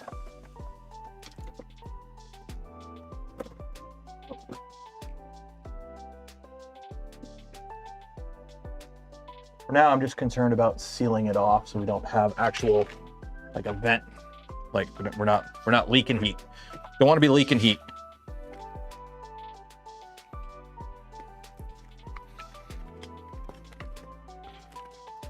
Dang it, I hate this stuff.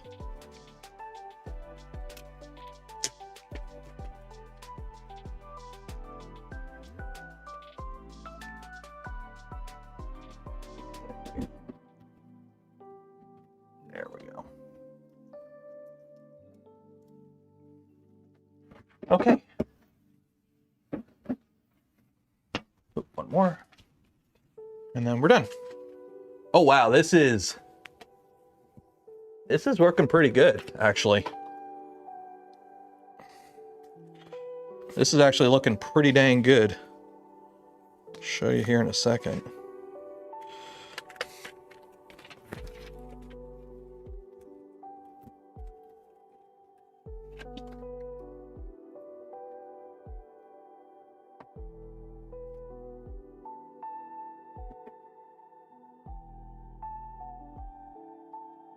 Okay, now I can spin it around and turn it on, and hopefully we're good.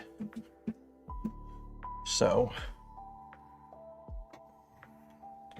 what are you caught on? Really? I swear, moving these stupid wheels are so annoying. Okay. Actually, no, we got to do one more thing. I got to fix this. See this big gap right down the middle? We're going to cheat. I've got some stuff here that I stole. I stole it. This is from, whatchamacallit.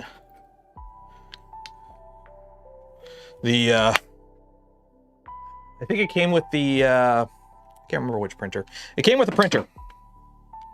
It came with the, or not printer, it came with the Carvera. It's meant for the tracks to keep like grit out so that you don't get like stuff in your rails. But we're gonna put it on these to seal up this little gap in the front. So I gotta take the doors off.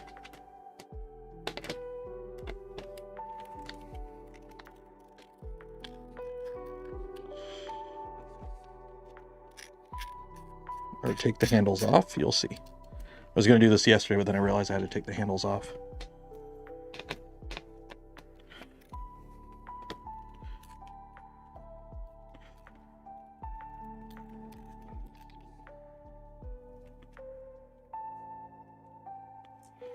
One.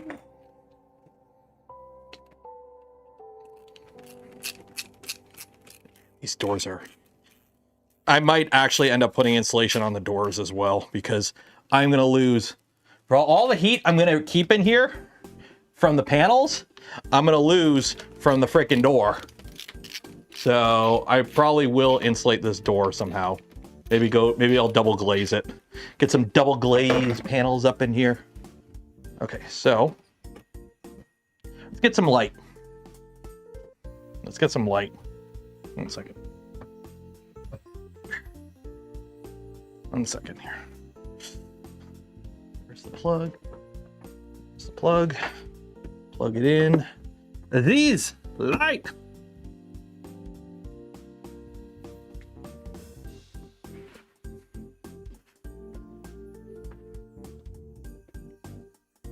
Should be brighter in here too, because it's going to reflect off everything.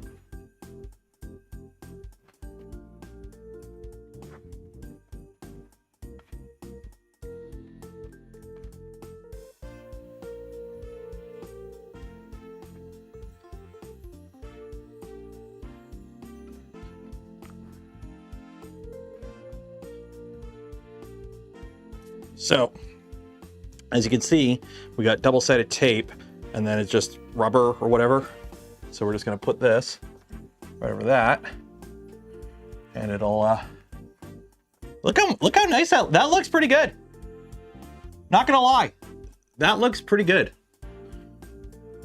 I do have panel gaps. I do have light leakage. Okay, so there is some leakage on the top, but not too bad.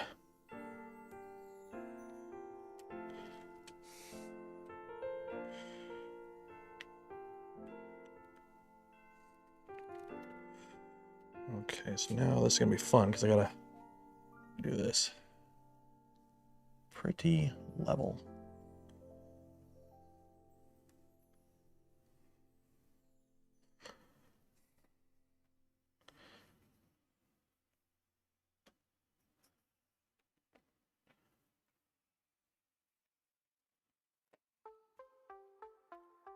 It doesn't have to be perfect.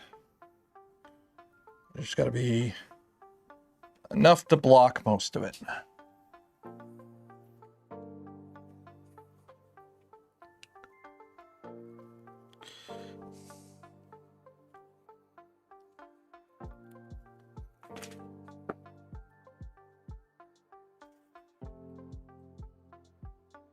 Doesn't help this tape isn't applied the greatest, by the way.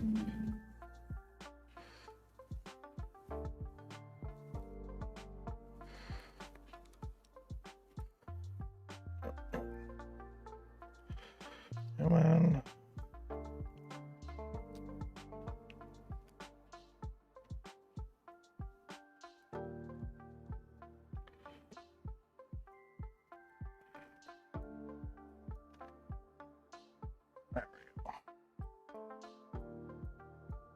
There we go. How do I open my doors now?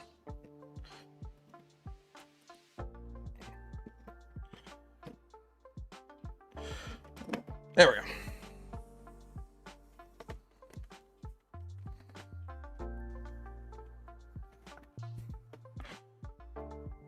There we go.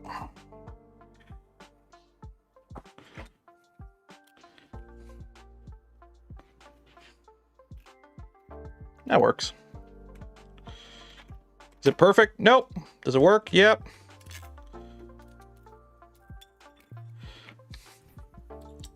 Good enough. Let's see if I can punch through this or if I gotta cut it. No, that'll work. Oh wait, wrong way, wrong way. Putting the doors on the wrong way. Doors go on one way.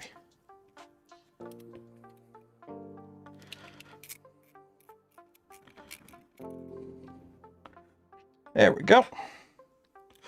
Let me heat this up because I gotta unload it. 240. So I'll unload that. You got a bad fan?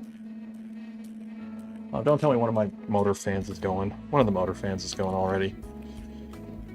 That's what happens when you use the cheapest fans you got.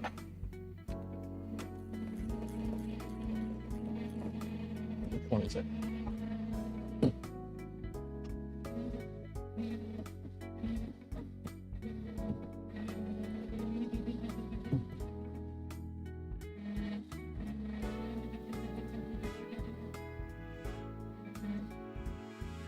Wow, that fan's dying already. Okay, well, I gotta replace that fan. Those fans die quick. Wow.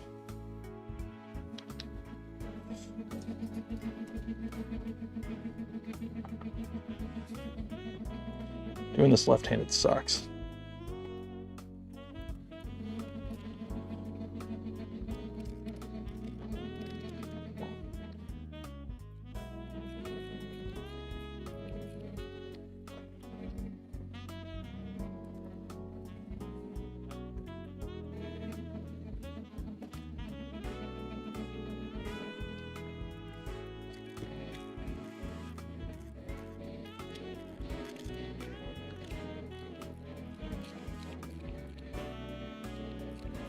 There we go.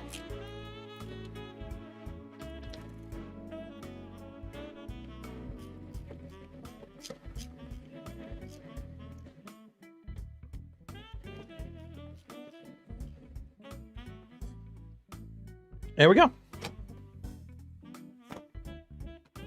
There you go, nice and sealed up. Sleeve bearings real quick. Yep. So I'm gonna have to get some. I think they're 30 mil fans. I'll just order some decent quality 30 mils.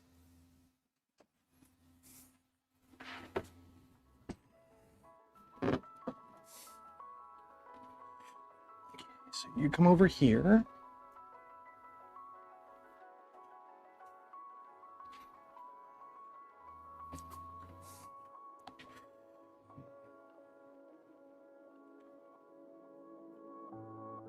Right about there.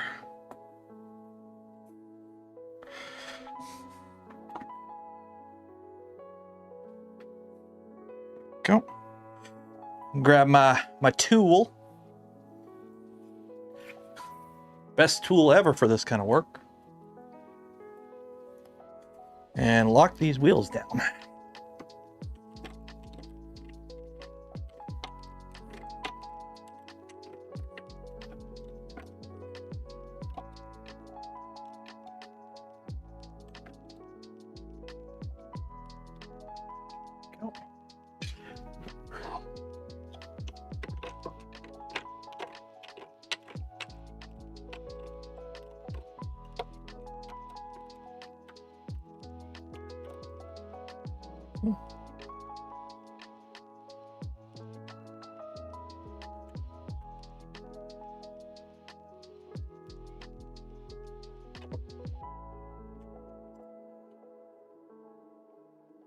There we go. Okay. You over here.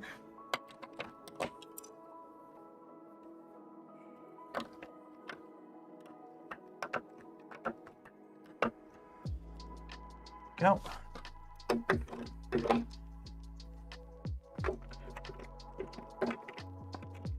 This is so much fun. Wait, going the wrong way. Going the wrong way. Wait, am I going the right way or the wrong way?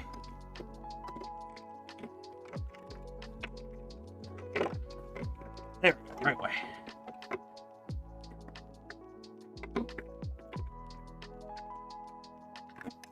There we go.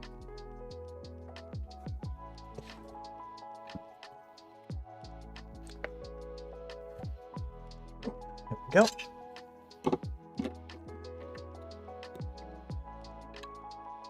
There we go. Okay. Printer is locked down. Sweet. Okay.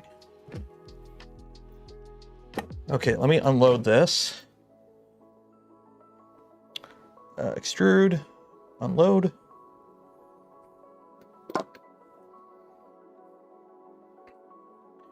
Temperature, cool down. Let's get rid of this. Got rid of that. Home, move, home.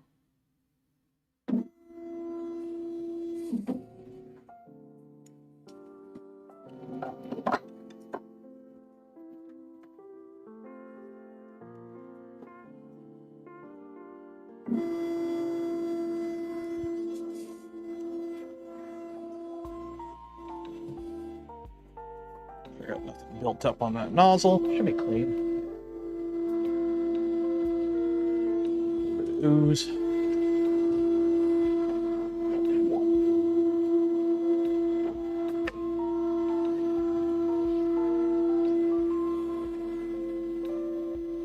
making sure nothing's rubbing. It's looking pretty good though.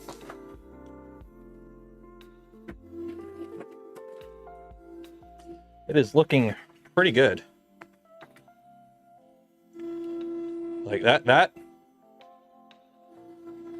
So I'm hearing a bit of noise, but I think it's just this in the back there. And if you're wondering, I have the temperature thermistor for the chamber. It's just mounted right there on that wire wrap. So it's just kind of floating there.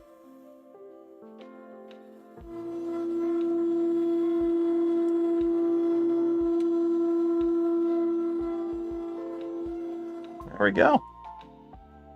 So I will tell it to go to the full middle, and then I will heat it up and see what we get for temperature.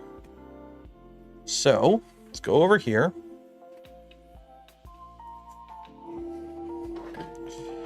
Still have more aluminum tape. Put the part fan to high. I mean, you can, but when you're printing stuff like ABS, you don't have the part fan on high. So usually what I do when it comes to like, this is what I do. I go G1, X300, Y300, Z300. I'll set my fan to like 25%. And yes, the lights are Aziz light. And then I'll just set the beds to 100.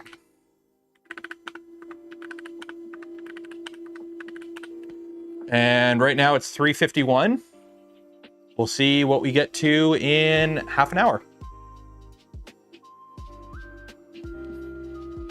So. And by the way, if you're wondering what's on the bed there, that is PET. PET, freaking welds to the bed, I found. PET G, CF PET G, great. ABS, no problem. PET, welds to the bed. So I have a little bit of gunk on the bed, unfortunately.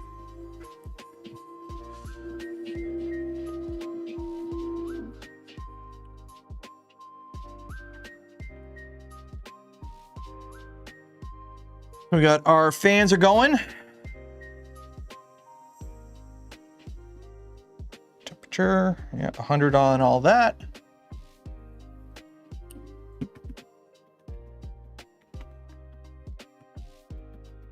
So I don't know if you can see, there is like ever so slight amount of light leak coming through the gap here. Like it's not horrible. It's like absolutely nothing compared to like, I'll just print more clips. I got more, yeah, I'll just print another batch of clips and I'll just put more clips on. That'll seal off most of it. Or I could just take the panels off and put foam and just take the foam off the clips. Well, I'll see if I can find foam. If I can find foam, I'll do foam. If not, I'll just live as I live. But in the meantime, I'll just get more clips printing. More clips, more betterer. So, chamber thermistor is literally riding on the back of the umbilical. And then the beacon coil is obviously just sitting under the hot end. The hot end's off. So essentially between what the hot end reads, what the beacon reads, and what the chamber reads, that will give us a rough idea of what the chamber temperature will get up to. So, okay. So let's get rid of this stuff because now we got to work on this guy. That was a very productive early part of the stream. It took a little bit longer than I thought it would. I was hoping we'd be able to get that part all done within like an hour. But it is what it is.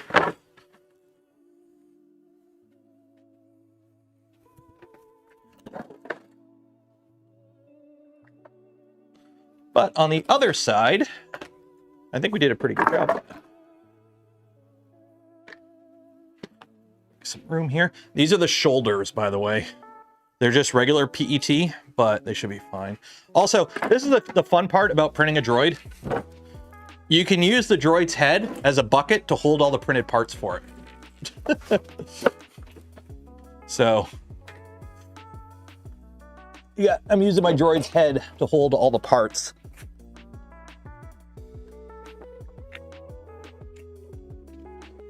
Okay. Nope. Can't do this.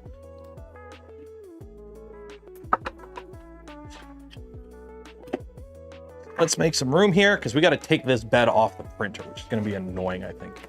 Oh. Oh, okay. Maybe I do have foam. Maybe I will put some foam on the top. I don't think filling every potential minute gap might get us like an extra degree or two at most. Like, I think just the panels themselves are doing 99% of the work. And if you go nuts and panel it all up and like perfectly seal it, you might get an extra couple degrees. So as long as I can get it, I don't think we'll get it as is, but if I can get into the 40s, I'll be happy. If I can get mid 40s as it is right now without any air circulation, I'll be happy.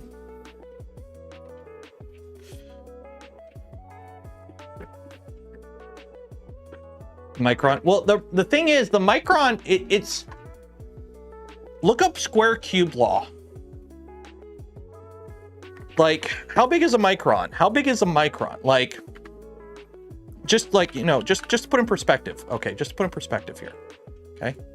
So a 250 millimeter Voron, right? Your smallest Voron, the V2. 250 times 250 times 250. Okay. So that is an internal volume of 15,625 square millimeters. Okay.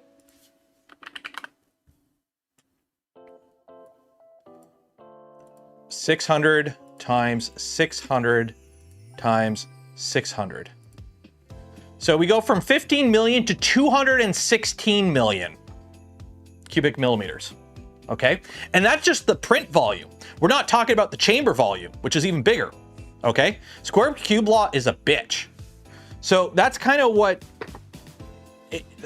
if you want to build a high temp printer, you build the smallest printer you can, because that means you're going to have less losses in heating up a chamber. Like I think that's one of the reasons why the Core 1s get to the chamber. Because even in my garage, like last night when it was like 10 degrees Celsius in my garage, both my Core 1s were printing ABS and they were holding chamber temperatures of 50. The Core 1L goes to 55, and that's in a chilly garage. Because the Core 1L circulates the air properly because it has fans under it to circulate the air.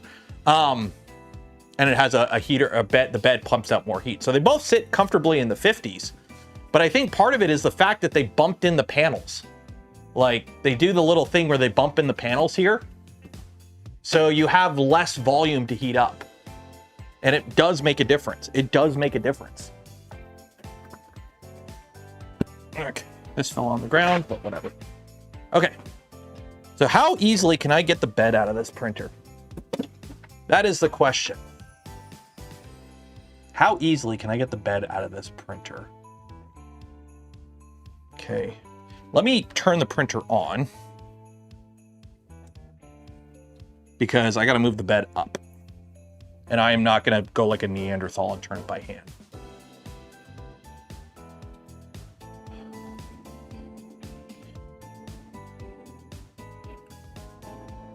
Does it help with, like, are you talking thermal expansion? The bigger something is, the more it expands. It's a ratio. So for example, like when we did molding, steel grows 3 thou per inch per 100 degrees Celsius or something like that. There's like a thing. So if you have a smaller frame, it's going to grow, it'll grow at the same rate as a larger frame because material expands linear. Like 1 inch expands X amount per X amount of temperature. So if you have this much, it might only expand this much. But when you have this much, it expands this much. So you run into more problems, bigger printers. So.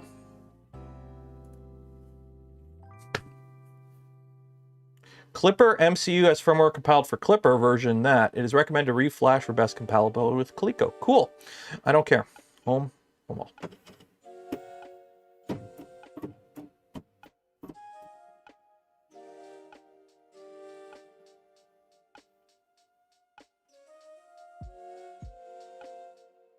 Let's get this panel out of here.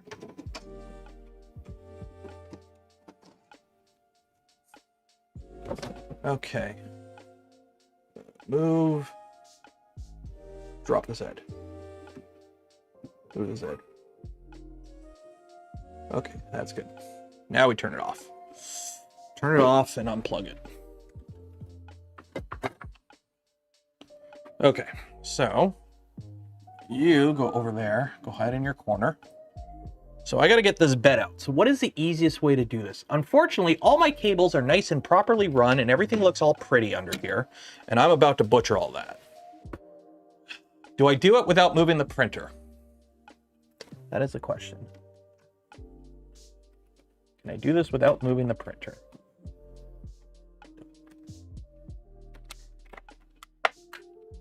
The stupid cover plate off.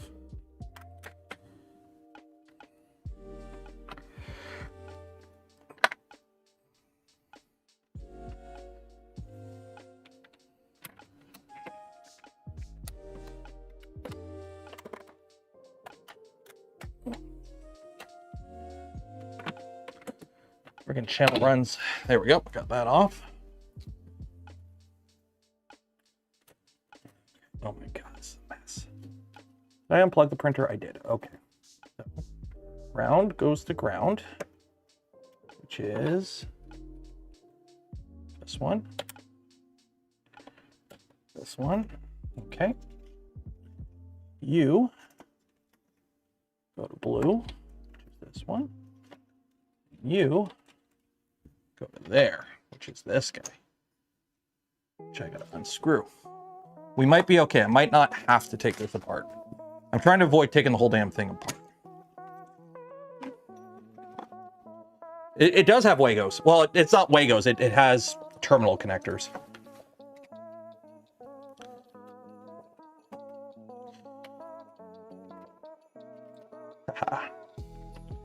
Fortunately, you run through here, which is going to be annoying. Yeah. Shit. I have all this nice cable management in here that I got to break and ruin.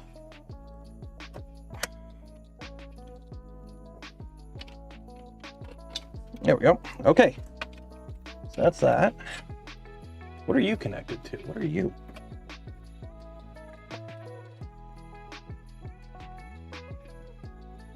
Are you the thermistor?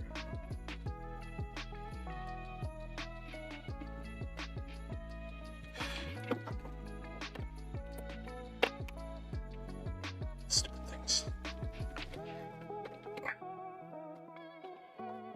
Come on.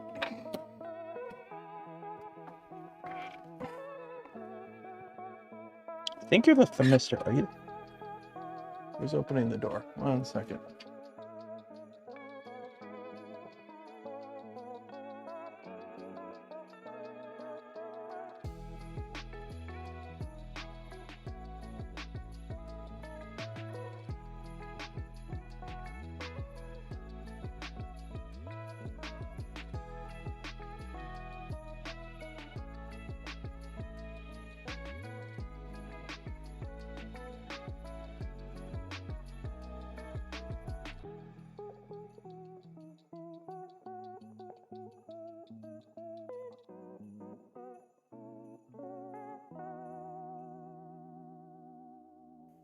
Okay, there we go. Okay, so where does this cable go?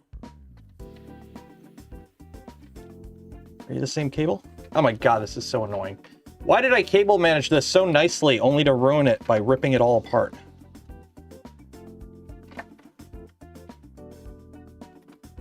Are you this? Do you go there? Okay, let me take a picture of this so I know where it goes. You go there. I think you're the thermistor. There we go. There we go. Okay. Really? Come on, piece of shit. There we go. Okay. Oh my god, putting this back together is gonna suck. Okay. So we have this. Now, how do I get the bed out? Cut some wires. This is annoying. This is annoying. Cut the zip tie, cut the zip tie. Cut the zip tie.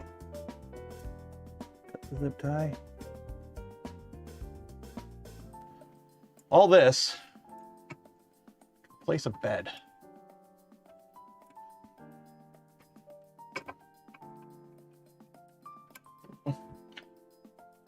There we go. Okay, so you're all that. Remember all that? Who remembers all that? Who remembers all that? This is all that. Okay.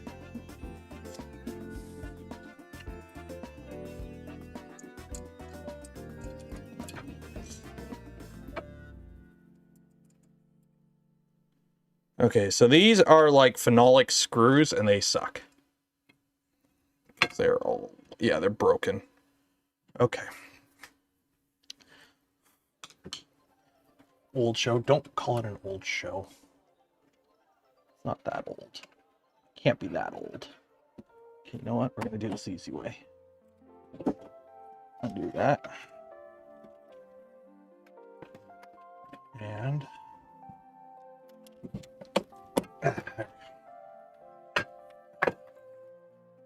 hold! Printer. Where did these phenolic thingies go? Because they're important. One fell down here.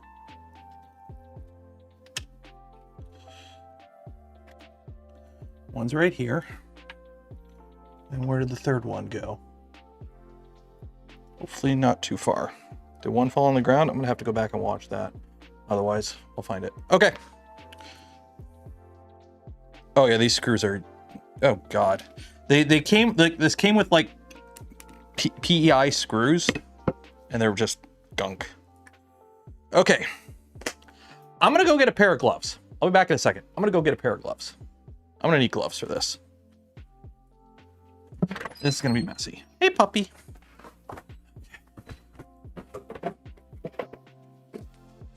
Are you building a gingerbread house with mommy? Have fun.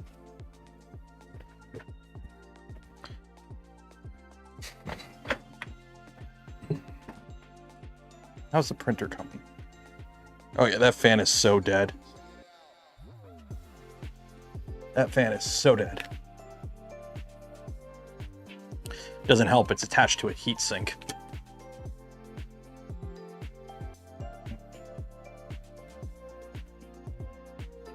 Dog, Shepherd Husky. Okay, so hopefully this won't be too big of a pain in the butt. So let me take these off.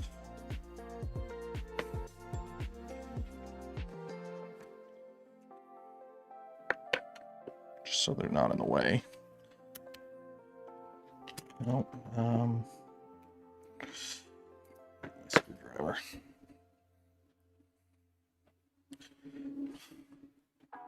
I wonder if that fan is leading to bad input shaping results because of the vibration.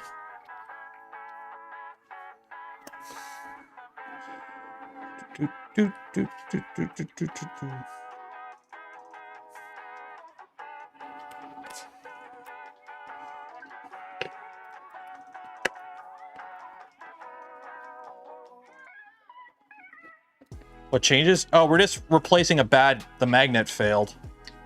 The magnet came off, so we're just putting a new magnet on.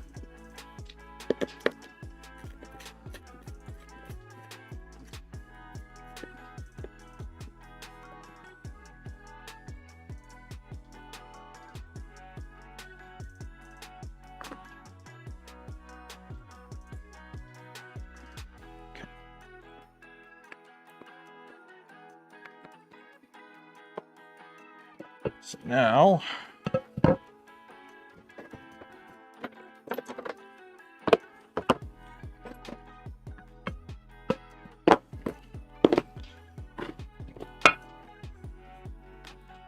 we gotta clean all this gunk off. So I've used Goo Gone to get most of this off, so it's not sticky anymore. But I think we're gonna have to go to like acetone now to like get the film off, get the residue. Where did I put the scraper at? Oh, it's over. What temperature are we at? We're at 33 in the chamber, according to the hot end.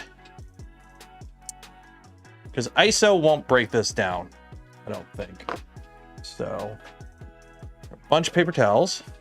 Put the magnet over here so I don't ruin it. have some ISO, alcohol. And we're gonna try the paper towel trick. So the paper towel trick is you kind of just put the paper towel on and you let the paper towel soak.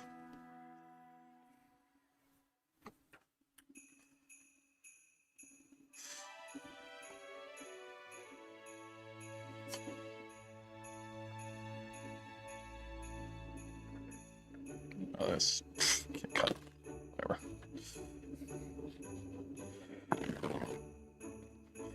Trying to keep it away from the edges.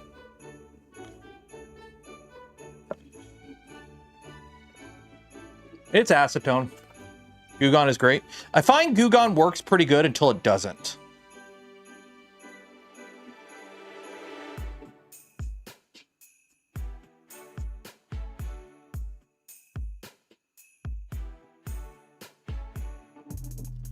And yes, I'm pouring it down the container.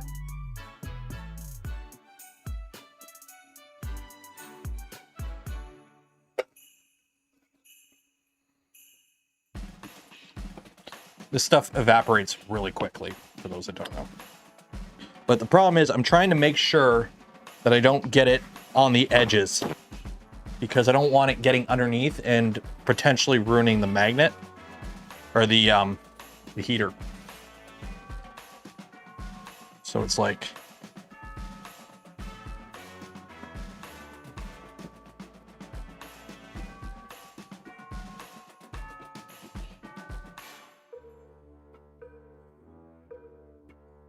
ever tell you I love the Big Tree Tech scraper? It is great.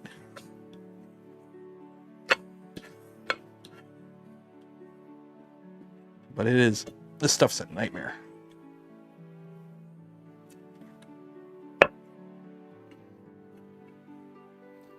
It's like this weird residue that doesn't want to come off.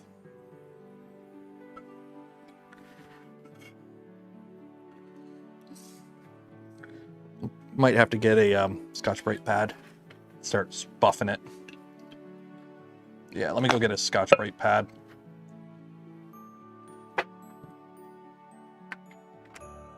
Yeah. Well, don't sit there, buddy.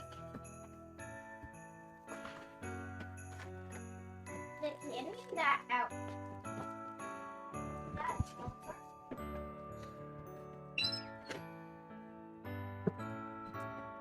Doggo is just chilling right on the inside of the door. The adhesive failed. The adhesive to the magnet failed. So essentially there was still the adhesive was on the plate, but the magnet just went whoop.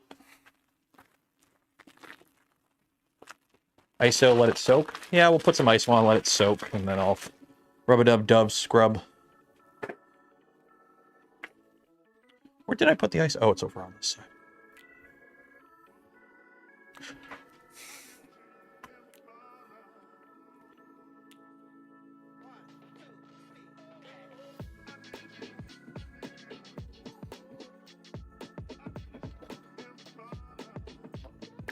Just try and make sure we don't have it get off the edges.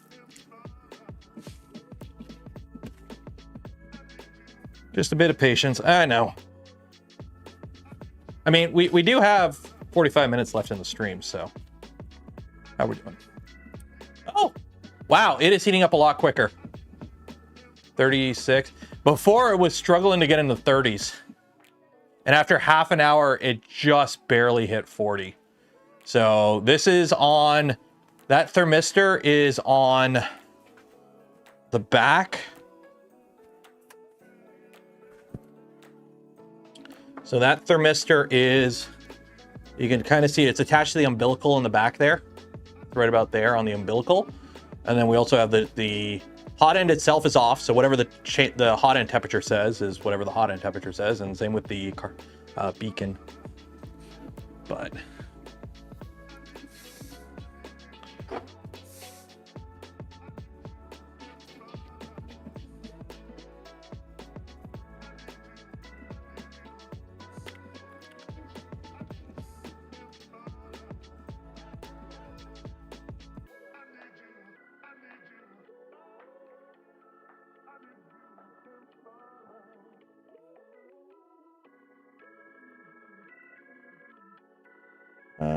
No, it's never time. Well, I did my bamboo rant the other night, so we're done with bamboo rants for a bit. Actually, it wasn't even a rant. It was just critiquing the vortex system, which I think is really dumb. If you raise the gantry on the top, you'll get 10 degrees right away. Well, I put it in the middle. Whenever I do these temperature checks, I like to move the nozzle right smack dab to the middle, XYZ. It gives you a good average-ish snapmaker rant. I honestly don't have much to say about the U1. I don't have one. I'm pretty sure they emailed me back before the Kickstarter, and I don't like promoting Kickstarters for 3D printers. There's been enough scams over the years. I don't do anything when it comes to Kickstarters. So I just kind of ignored it, and a bunch of people seem to like it.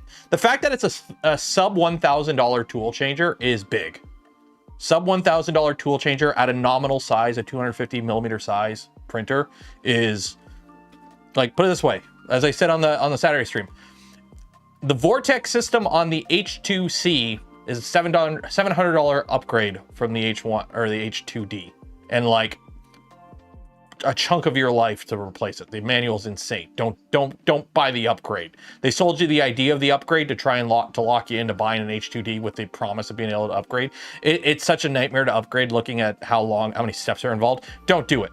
If you want the H2C, buy the H2C. Don't buy an H2D. And if you got swindled into buying an H2D and then realize how much work it is to rebuild it into an H2C, I feel sorry for you. Try and get your money back. But for like a little bit more, you can just have a tool changer instead of a half-assed not tool changer system. So yeah. Okay, let's do a little rub-a-dub scrub. So this is Scotch-Brite pad. Work itself in.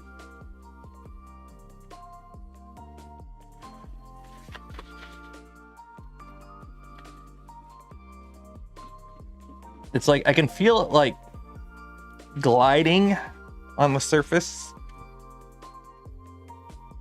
I wish I could just immerse this in like a bath instead of having to like slowly get it all off. What I think of the Fiber Seeker, if you happen to have a need where you need to print continuous carbon fiber filament, it's probably pretty good for its value. Like I considering all the other companies that do continuous carbon fiber, their machines are expensive as shit, and this one isn't.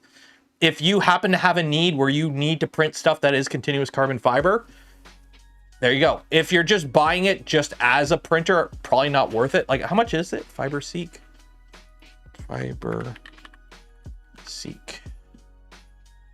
And it's a Kickstarter too. Fucking Kickstarters. I hate Kickstarters. How much is the machine itself? No, fuck it. Pop-ups. $26.99.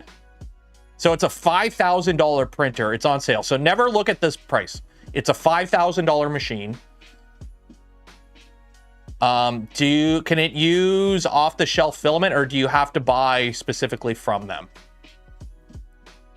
Like, do you have to buy through them for the specific like continuous fiber filament, or is it off-the-shelf stuff? Because if you need a continuous fiber machine, it's probably a really good value. But if you just want a normal printer that can do, like, you really need to do continuous fiber to do it. YGK 3D wasn't positive. Off the shelf runs Clipper. Okay. I mean, here's the thing. If you're looking for a normal printer for $5,000, because again, don't look at the Kickstarter price. This isn't the price. This is the get you in early price. It's a $5,000 machine. For $5,000, you could buy a lot of normal printer. So you're buying this if you need continuous carbon fiber. I don't think it makes sense to buy that machine unless you for sure know you need continuous carbon fiber. And what are you doing where carbon fiber filled isn't enough? Like,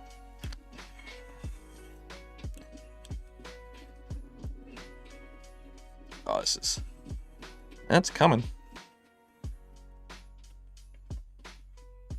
Like, I'm just wondering how big the actual market is on it. That's what I'm curious about. Is like how many people will actually make proper use of the machine and take advantage of it fully, versus how many people just think it's cool. And it is cool. Don't get me wrong. Continuous. I have a few continuous carbon fiber fronts from what company? What's the one company that does it? It was at Rapid.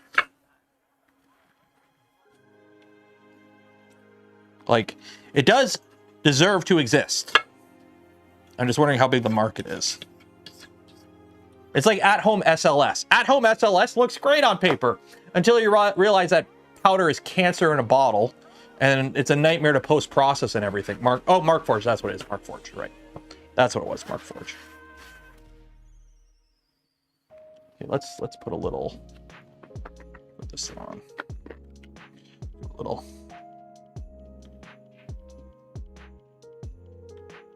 bit of goo gone. Get my Goo Gone brush. Let that paint some Goo Gone on a. Orangey.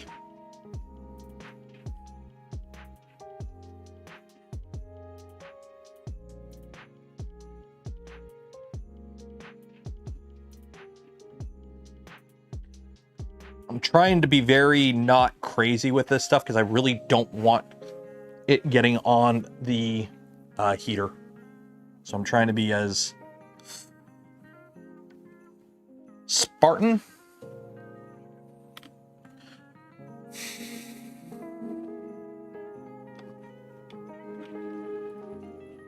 Oh. 38. What time did we turn it on? It was like, was it 3:50? So it's been half an hour. I don't know. It'll turn off in a second. Come on, bed 4. There you go. Yeah. Okay, so let's. Nope.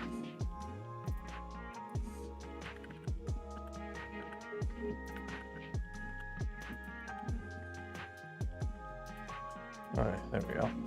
So in half an hour, we got up to 40 Celsius. That is better than it's been so far. And that's pretty close across the chamber. So let's. Bed 4 was sleeping. It's Eepy! Leave him alone, he's Eepy. It's bed 4. He's got to do all the work.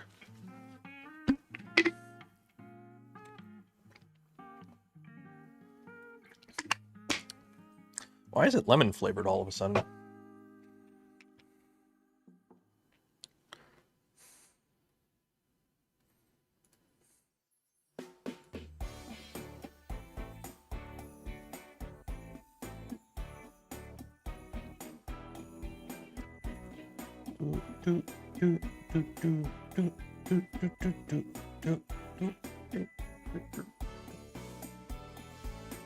Will I breathe the Goo Gone? Oh, yeah. Is that 46? No, that's 100% power. I mean, like, the beds are running at 100. Like, they're not macroed or anything like that. I don't think. Let me... Yeah, the beds are running at 100. Yeah, max power 1.0. Yeah, the beds are running at 100. But that's the only heat in the chamber is the bed. I want to see what we get after an hour. Because remember, it takes time for the chamber to heat up. And those first couple hours of printing on a big print, you're pretty close to the bed, so.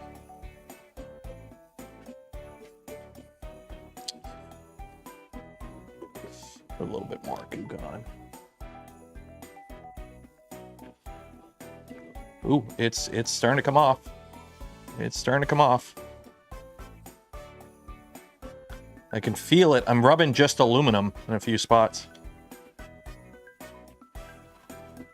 Oh, that's right, the cursive printing.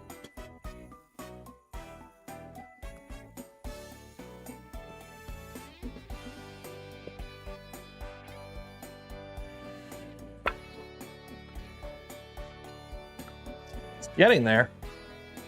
It's getting there.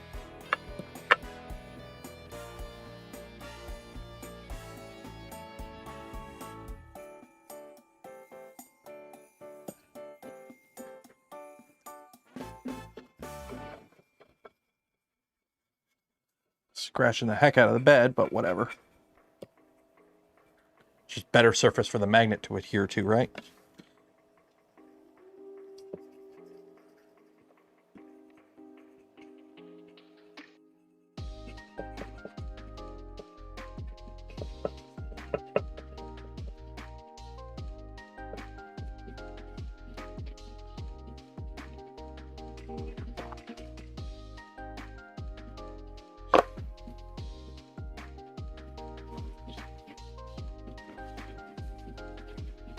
Almost there, almost there, almost there.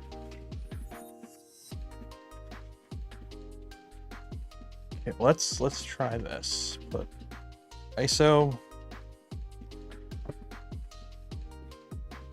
and sketch brake pad.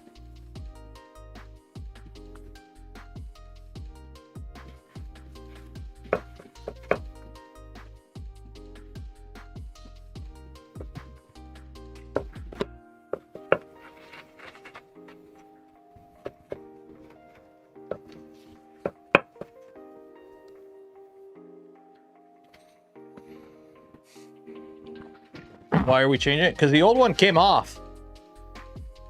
It failed. I had a print going where I looked at it and I thought the flex plate had warped, which is true. The flex plate had warped and it also brought the magnet up with it. So I'm like, uh-oh, that magnet's cooked. So I was like, time to put something new on.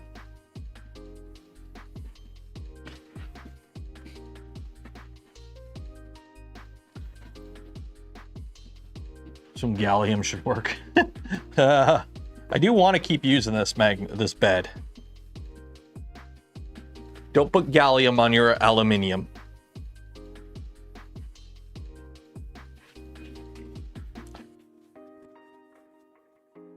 Okay. Now, let's be a little bit more aggressive.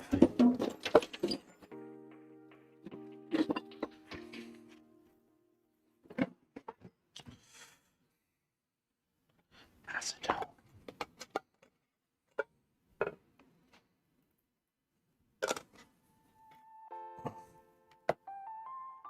And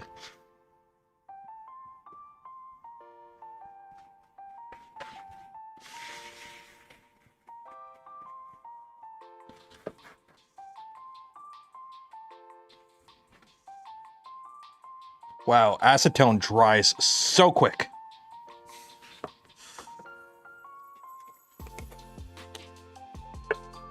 Liquid metal for, oh yeah. Yeah, the whole liquid metal cooling, like, I can understand if you're running like something that's like right at the actual, like, you need the most optimal setup. But the vast majority of people don't need that. Let's be honest.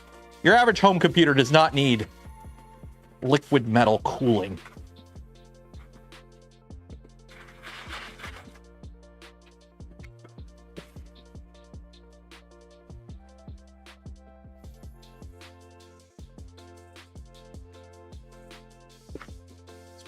That's falling apart. Okay. So you go there, you go there, you go there. ISO. Wipe it off.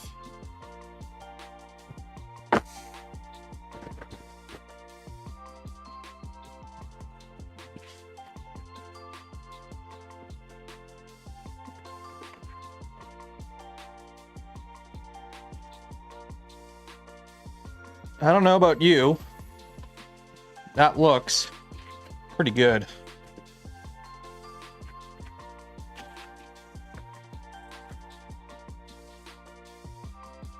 This garage is starting to smell pretty alcohol-y.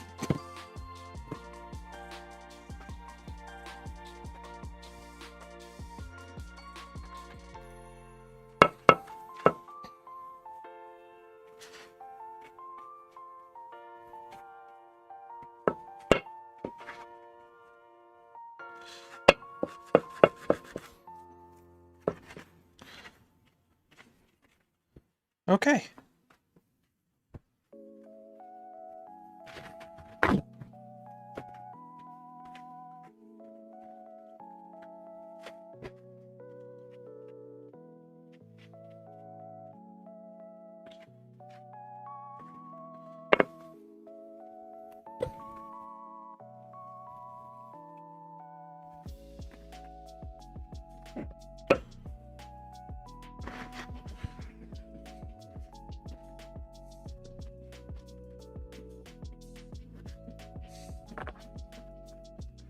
VOC level. New dog. Just a little bit of the fumes. Just out here hot boxing my garage with solvents. You know, the good stuff.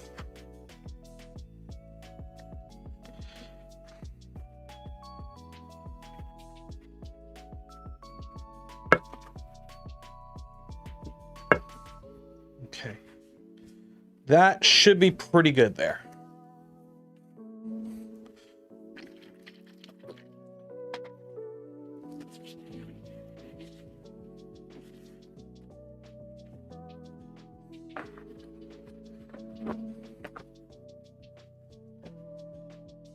Enters acetone Narnia. Time for the mop gear. I mean, I do have a full mop suit with, you know, mask and everything. So I can mop up if I need to. Don't think we're at that point yet. But if for whatever reason, I do need to put on a mop suit, I actually do have a full level 5 mop suit. Actually, technically it wouldn't be level 5 because while I have the mask and the body stuff, I don't have the gloves or the boots. Also, fun fact, I don't know how true it is, but I was told by a guy who, if I took a picture of him, his face would become blurry. In a pinch, latex gloves and yellow rubber gloves like you would find in your kitchen is rated for 5 minutes in a VX environment. Fun fact.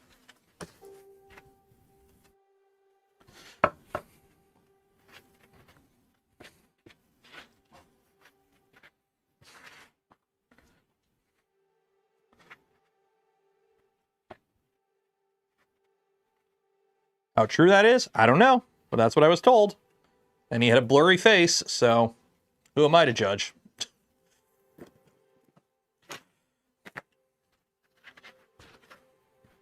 It's all about the prep. It's all about the prep. Make sure your work area is clean and you don't have stuff all over it that can contaminate your magnet while you put it on.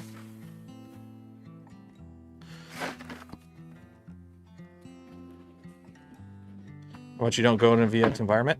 I've been to a place where they had live agent. I spent a summer working at tasking in Alberta at Suffield. CFB Suffield? Was it CFB Suffield? CFB Suffield. And part of the training they have there is they have a location for doing CBRNE training, so chemical, biological, radiological, nuclear, and explosive. It's no longer MBC. It hasn't been MBC in years. It's CBRNE now. At least it was when I was in. I don't know what it is now. I swear there's people in the government whose whole job is just to change acronyms every couple of years. But anyways, it was one of those places that when you park your vehicle there, you back into your parking spot, you leave the windows down, and you leave the keys in the ignition. It's one of those places because they do training with live agent. And it's like, if you hear this siren, and they played the siren, they're like, run! Get in a car and just drive. It's a flat field, get away from the building, go upwind. Just go upwind. If the alarm goes off, get in a car, go upwind. Okay. So, I gotta figure out which way this goes. Because we need that. Because we need, so 2 in the front. And then the 1 in the back. So this goes this way. Okay, so that's gonna go like that. Okay.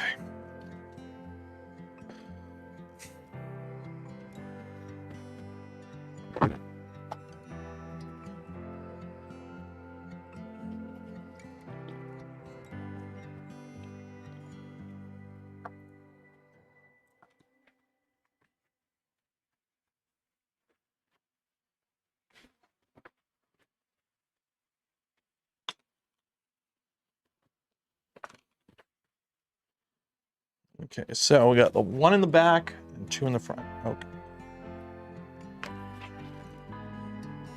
Is the new magnet Gravflex? No, the new magnet is some random one I found. I don't know what brand it is. It came with a kit. I don't know which kit. But it's one I already had, so I'm using it.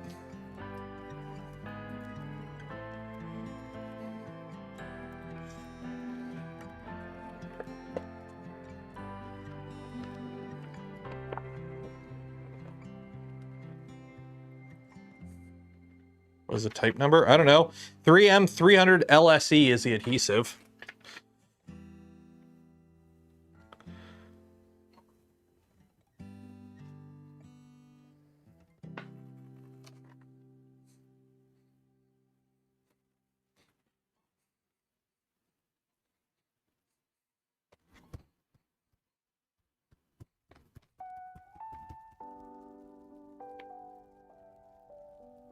Did I grab a... I did not. 1 second here.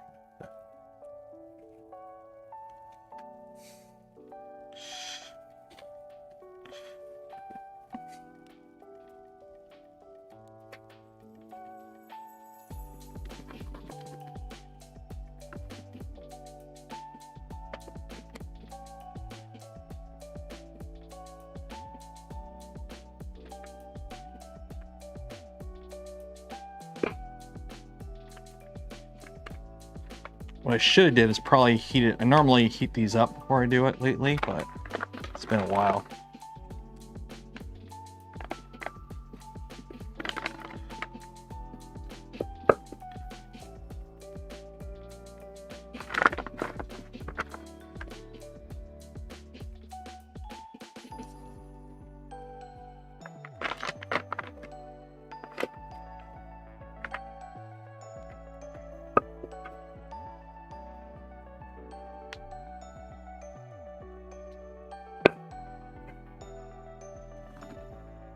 Yeah, a little crooked. Oh well. Not crooked enough to actually be a problem.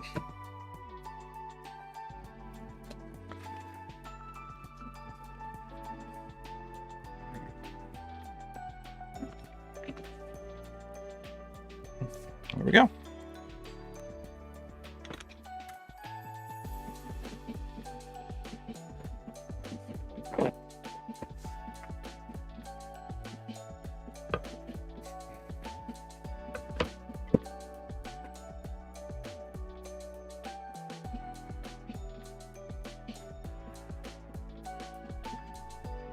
Now, normally what I would do in a case like this, and I am going to do it, because we're not, what time is it? Yeah, we're not going to put the magnet back on. I'm going to put weight on it. So put some wonderful paper towels down so I don't accidentally scuff it or anything like that. So put some paper towels down. Make sure we're clean.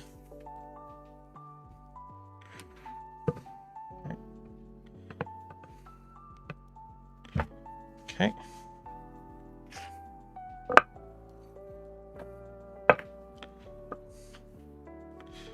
So you go there, you go there, you go there. And now I need to put some weight on it. Oh, look, this wonderful box just showed up from Polymaker. I wonder what it could be. Oh, look, it is the filament that I ordered on their Black Friday sale. Behold. Hopefully, yeah, I shouldn't have any shipping info on it. No, don't. There we go. Just put a bunch of weight on it so the magnet can... And then they also gave me some PLA. Silk purple PLA. Cool. That'll work. There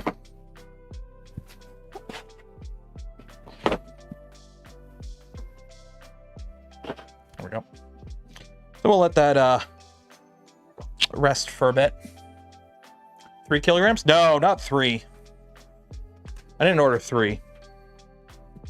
I ordered 6. 45% off, guys. Stock up. I need it for the this guy. This is what this guy eats. The 3 kilogram CF pet cheese. So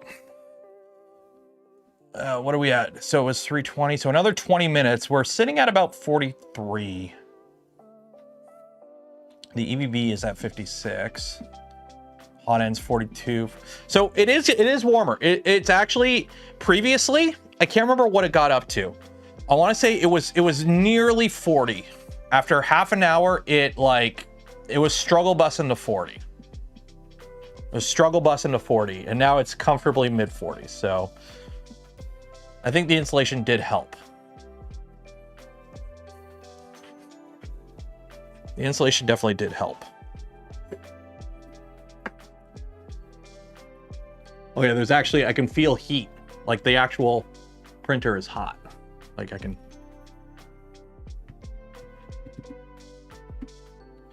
So should I load it up with some filament and print? Let's load it up with some filament and print. Cool down. Not cool down. Let's go to 240. Heat you up. Let's feed it the good stuff.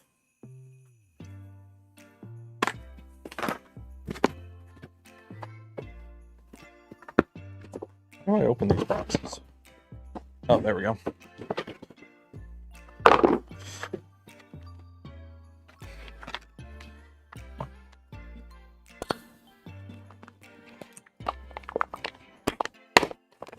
Throw a Panda Breath in there, and why do you think I'm waiting? I want to put the booster on it, the Big Tree Tech booster, the Panda Breath. I want to put all the fun stuff in here.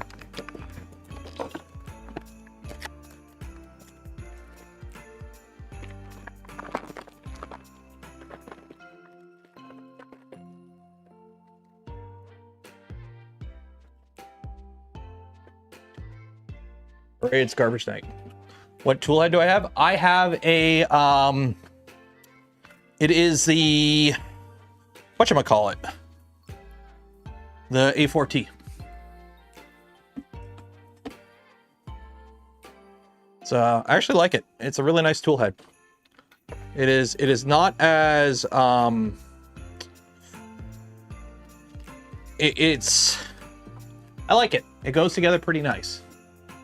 Say.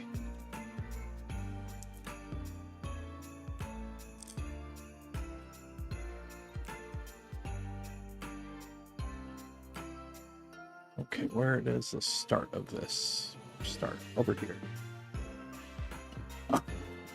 So we need you to go right on this side. Do I have snippers over here? I do. Good. Okay. Come on. That. Feel that. Hopefully this came from the factory dry. Find out in a minute. Load this into the printer.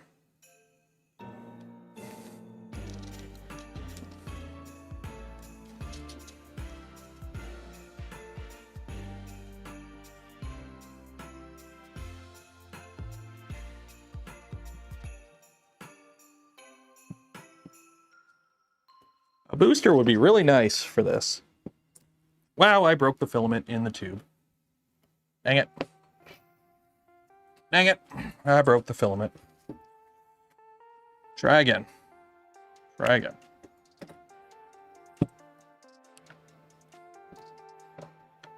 Snapped it.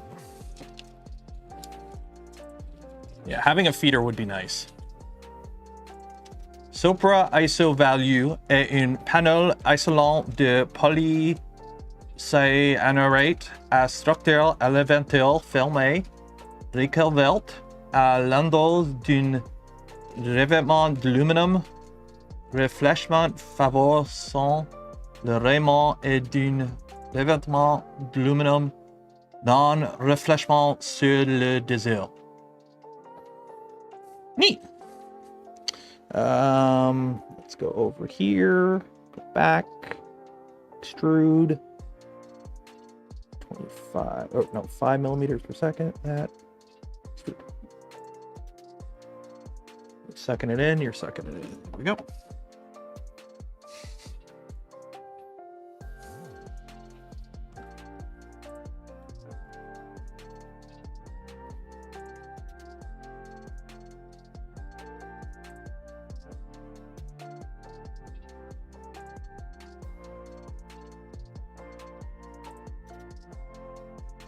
We go.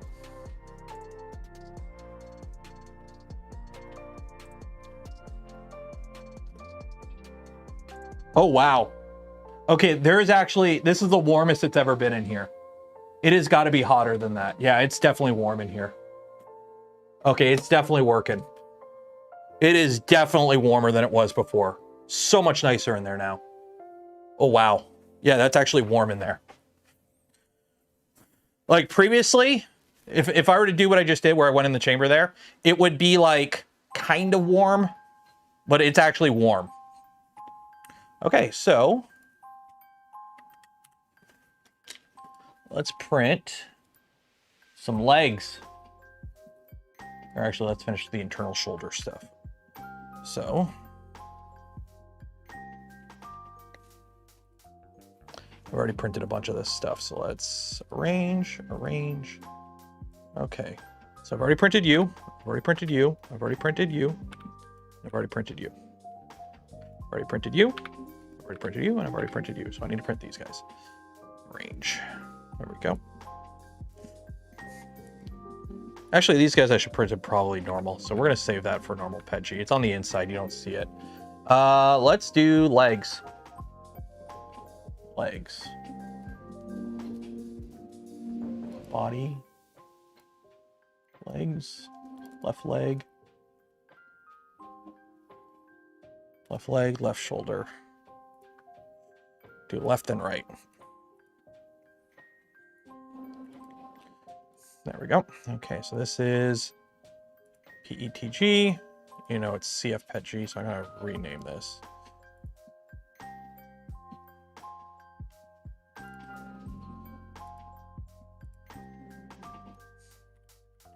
CF. A little on the hotter side. There we go. Max volumetrics 40. I'm doing a little conservative there. So this is leg stuff. So I want this to be pretty strong. So we'll do 4 top, 4 bottom. How much infill are we doing? 25% with 0.3 nozzle. Right. Drop that down. Top layer, I want to under extrude top surface. That's what I want under.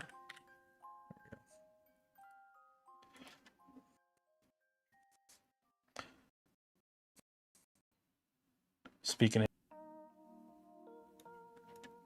I don't think I need a brim.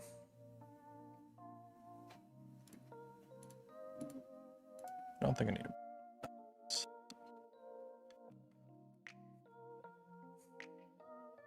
There we go.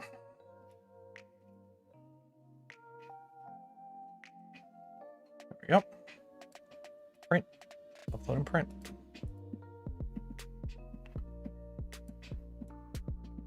Yeah, I know it has a floating section. It's bridged. We're good. Cool.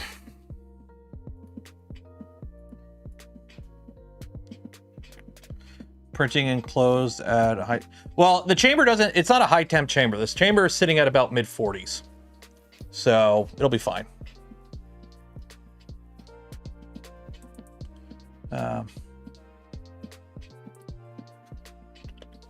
So yeah.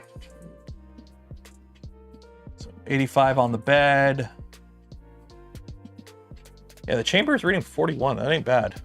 Compared to what it used to be, that ain't bad. That ain't bad. I can dig it. Can you dig it? I can dig it.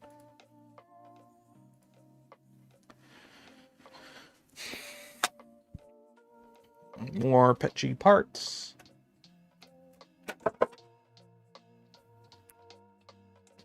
You can go live in the bottom of that bin.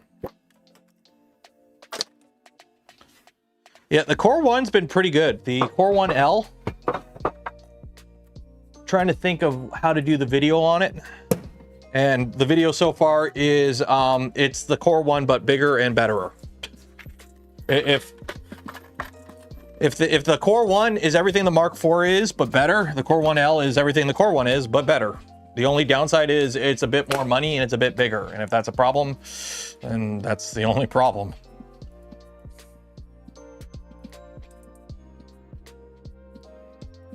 I've had somebody like already like comment, they're like, yeah, but it doesn't do multicolor. I'm like, I don't care about multicolor. It's like, and you can put an MMU on it or wait for the index, and then it'll do better multicolor than pretty much any other system out there. So they can do multicolor if you want, but I really don't think multicolor is like, Some people make it like it's gotta have multicolor. I'm like, I don't really care about multicolor. It just doesn't. Have I done the plus update? I have not. We will do that at some point. I'm actually gonna reach out to Prusa to see if they want to send me the kit or if I'll just print it myself. But we'll see.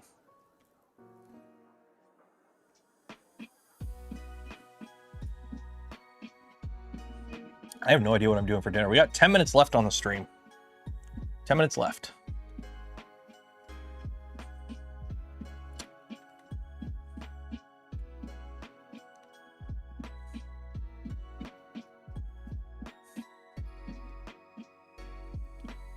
Is there anything else going on that we can talk about?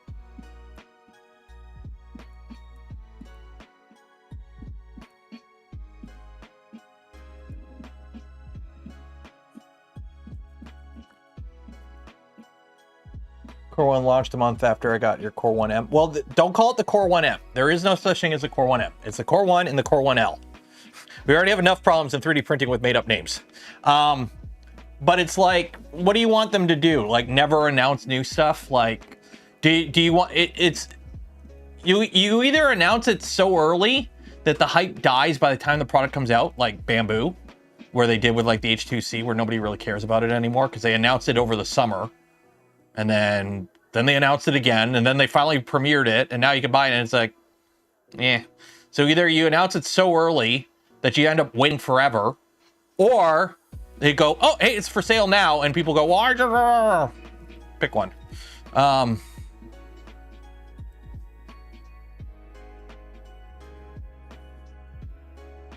The star-shaped Bowden tube? No? I don't have any machines that would benefit from a star-shaped Bowden tube, I don't think. Like, is it meant for reverse Bowden? Or is it meant for, like feed Bowden? If it's meant for reverse Bowden, maybe if somebody gives me some, I'm not going to go out of my way to buy some. So, less friction. The only printer that might benefit would be this big guy here. And let's be honest, if I can pull 3 kilogram spools of filament through the long ass Bowden system that this machine has, and it does it fine, like it's doing CF PET G with 3 kilogram spools. The spool doesn't even have a bearing on it. It's just a shiny spool of metal. Okay. That tells you how cool the LDO Orbiter V2.5 is.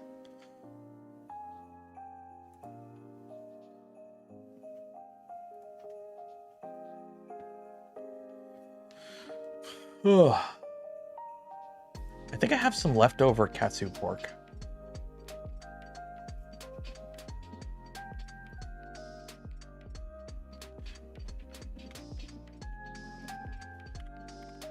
But yeah, I get that star shape would mean less friction. So the thing is, though, is it less friction than a 3mm ID Bowden tube?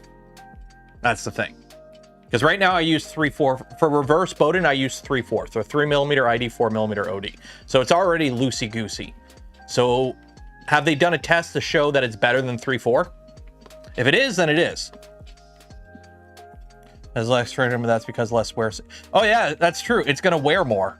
Especially if you're feeding filled filaments like carbon fiber or glow in the dark, it'll wear much quicker because you'll wear off the points and then you're back to regular Bowden tube at that point. Also, if you're wearing it down, remember, PTFE doesn't melt in your hot end. And if you're wearing down the Bowden tube, that material has to go somewhere and it's going to go in the direction of travel. So it's got to go somewhere. Hope you're not printing with a really small nozzle that day.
It's got to go somewhere.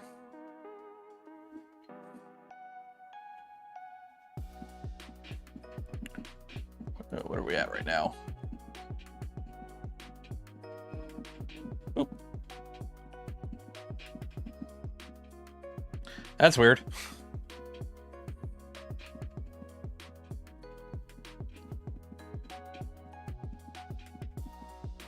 This has happened twice now, where if I start a print from too high up, I get this weird timeout error for stepper Z, but I think it's probably a setting like designed to prevent it from like accidentally Z negativing China. So I'm pretty sure I have a setting I gotta fix. In like probe or something, or beacon, where it's like, it travels too much. This is the second time this has happened, I've noticed, since the rebuild. It like likes to freak out. But I think it's like a travel thing, like a timeout thing. Oop, why am I getting all these images?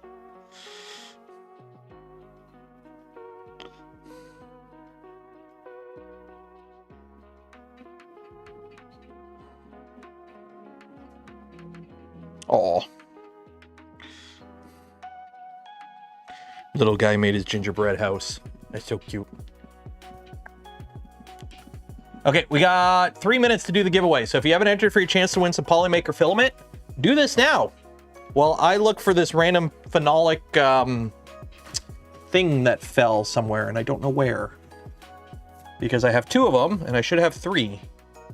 And I don't know where it went, and I kind of need it. Actually, I might not need it. I do have carbon fiber spacers. Those won't fit. Shit. Yeah, those are too big.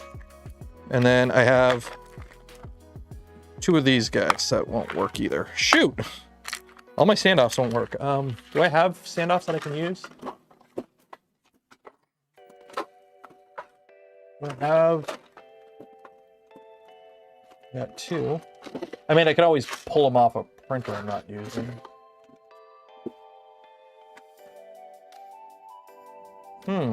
Might have a problem. Where did that 3rd one go? Is it in the chamber? Did it fall in here somewhere? I don't know. Did anyone watch where it fell? You guys are supposed to be watching for me. Nope. I don't know where it went.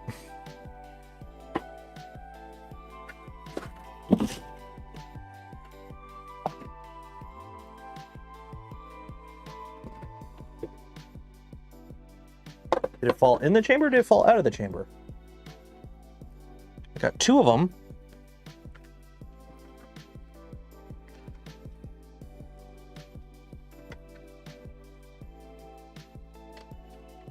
Nope.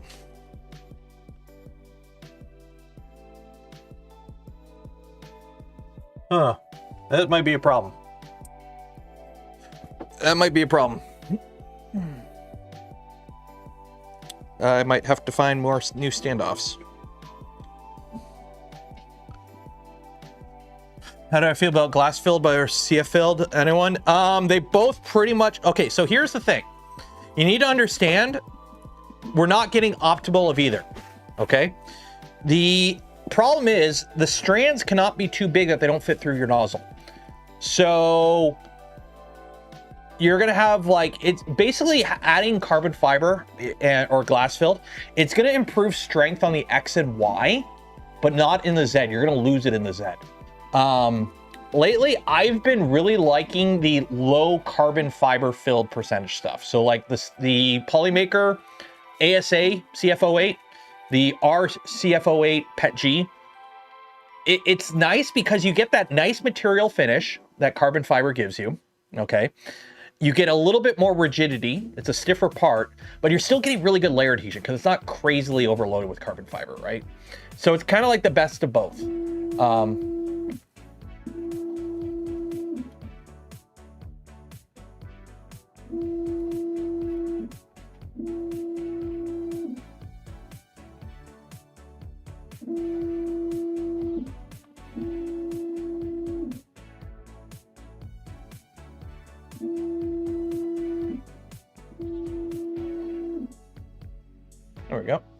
0.059. I can live with that.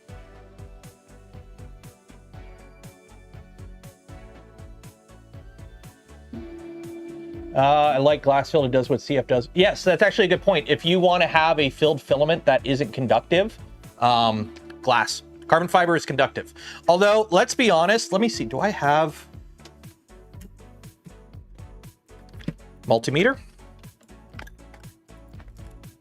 Do I have a carbon fiber print anywhere? I do. Give me 1 second here. Yes, we're going to do the giveaway. Give me a second. Give me a second. Let me grab. Okay, let me grab my multimeter from downstairs. 1 second. 1 second. 1 second. Okay, where is the multimeter? There it is. Okay.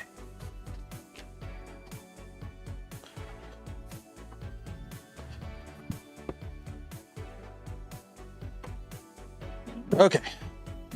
So, just for comparison, okay, so, okay, conductive, aluminum plate, conductive, metal, it's anodized, conductive. Okay, this is ASA CF08. Okay, this is ASA CF08 from Polymaker.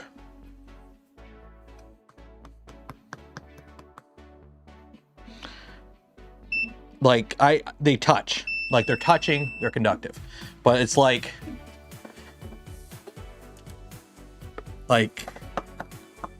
nothing.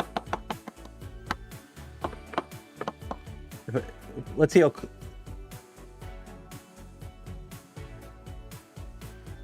They are as close together as I can get them, like, touch. Like, this is not conducting. It's not continuous strand. It's not continuous strand. That's the thing. It would have to be, I think it would have to be continuous strand for it to be conductive. Although they do make conductive filaments. They do make conductive filaments. It's pretty low content. I know. Let me see if I have anything higher. I don't think I have anything higher. Let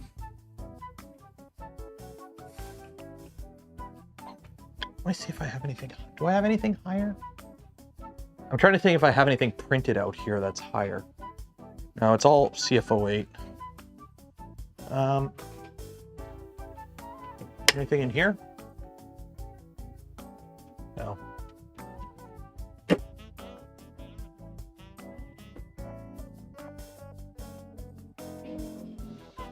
Here you go. This is the PPS GF. Is it CF or GF?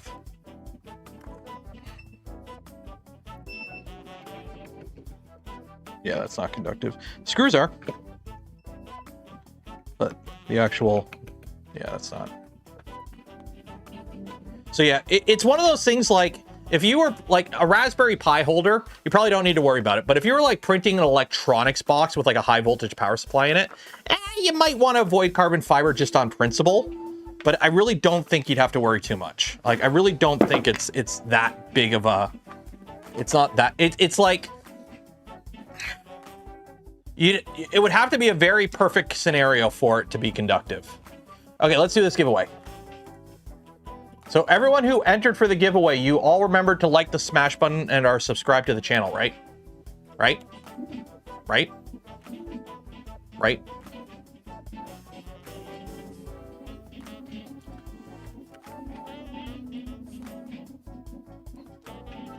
Why do I have so many ats? Oh. Why is it index general? Who added me?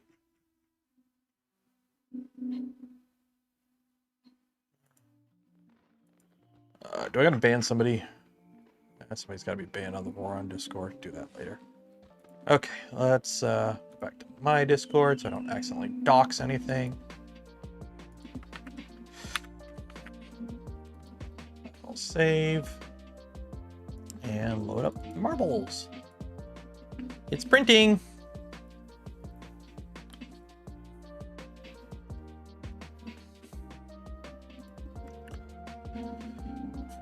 Do you need a sub to win? That's what I've been doing wrong. Oh. Well, George, you're a green name. You're a channel member. You better be subbed. How many we got? 291. Got a lot of people here today. 291. Random bots. 291. Play.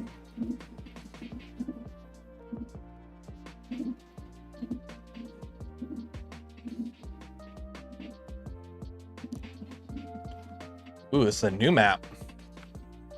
So how this works is if you win, you get a spool of filament from Polymaker. But if I pick your ball and you win, you are the luckiest ball in the world because you also get a free hat. We'll go with this one right here. Who is that? Gary Milne. If you win, you get a free hat with your spool of filament from Polymaker. Oh, here we go. Here we go. Let me go check on that print.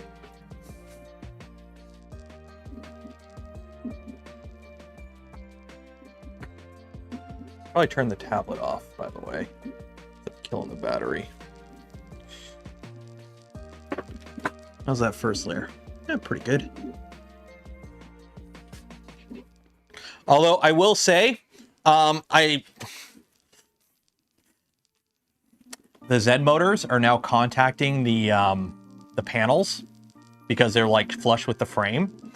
So because it's got a bed mesh, I can hear the panels. They're transmitting the air of the minute adjustments of the bed mesh. Okay, DJ, you don't spam chat that much. Good way to get muted. But remember, if you do like the smash button and ring the bell and are subscribed, it does grease your ball up and makes it go faster.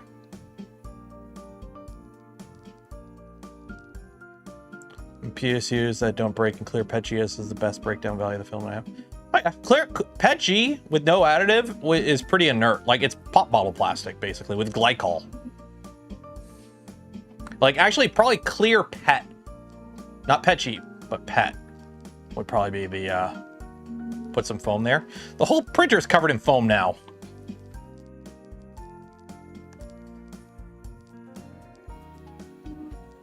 It looks so nice. It is so much nicer now, I will say. And I could actually feel the heat coming off of it.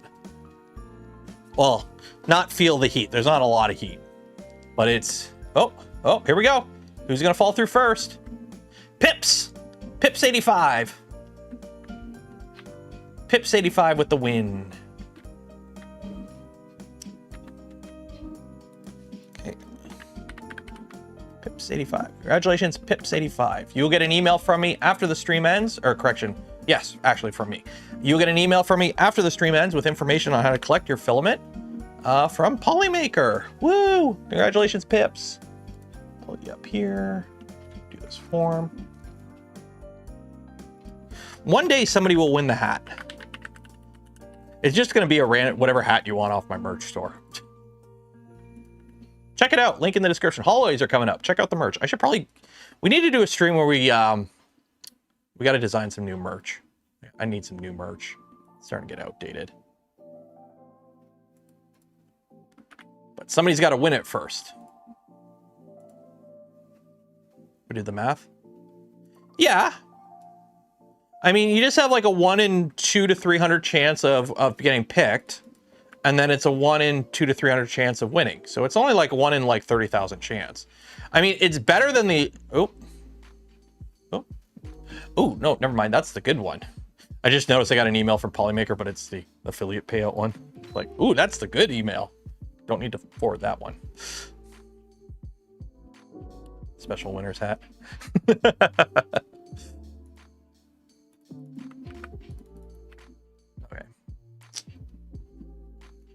And there we go. Okay, so the email is sent. So we are going to call it there. We might put this bet on Friday. I don't know. We'll see what we're going on Friday stream.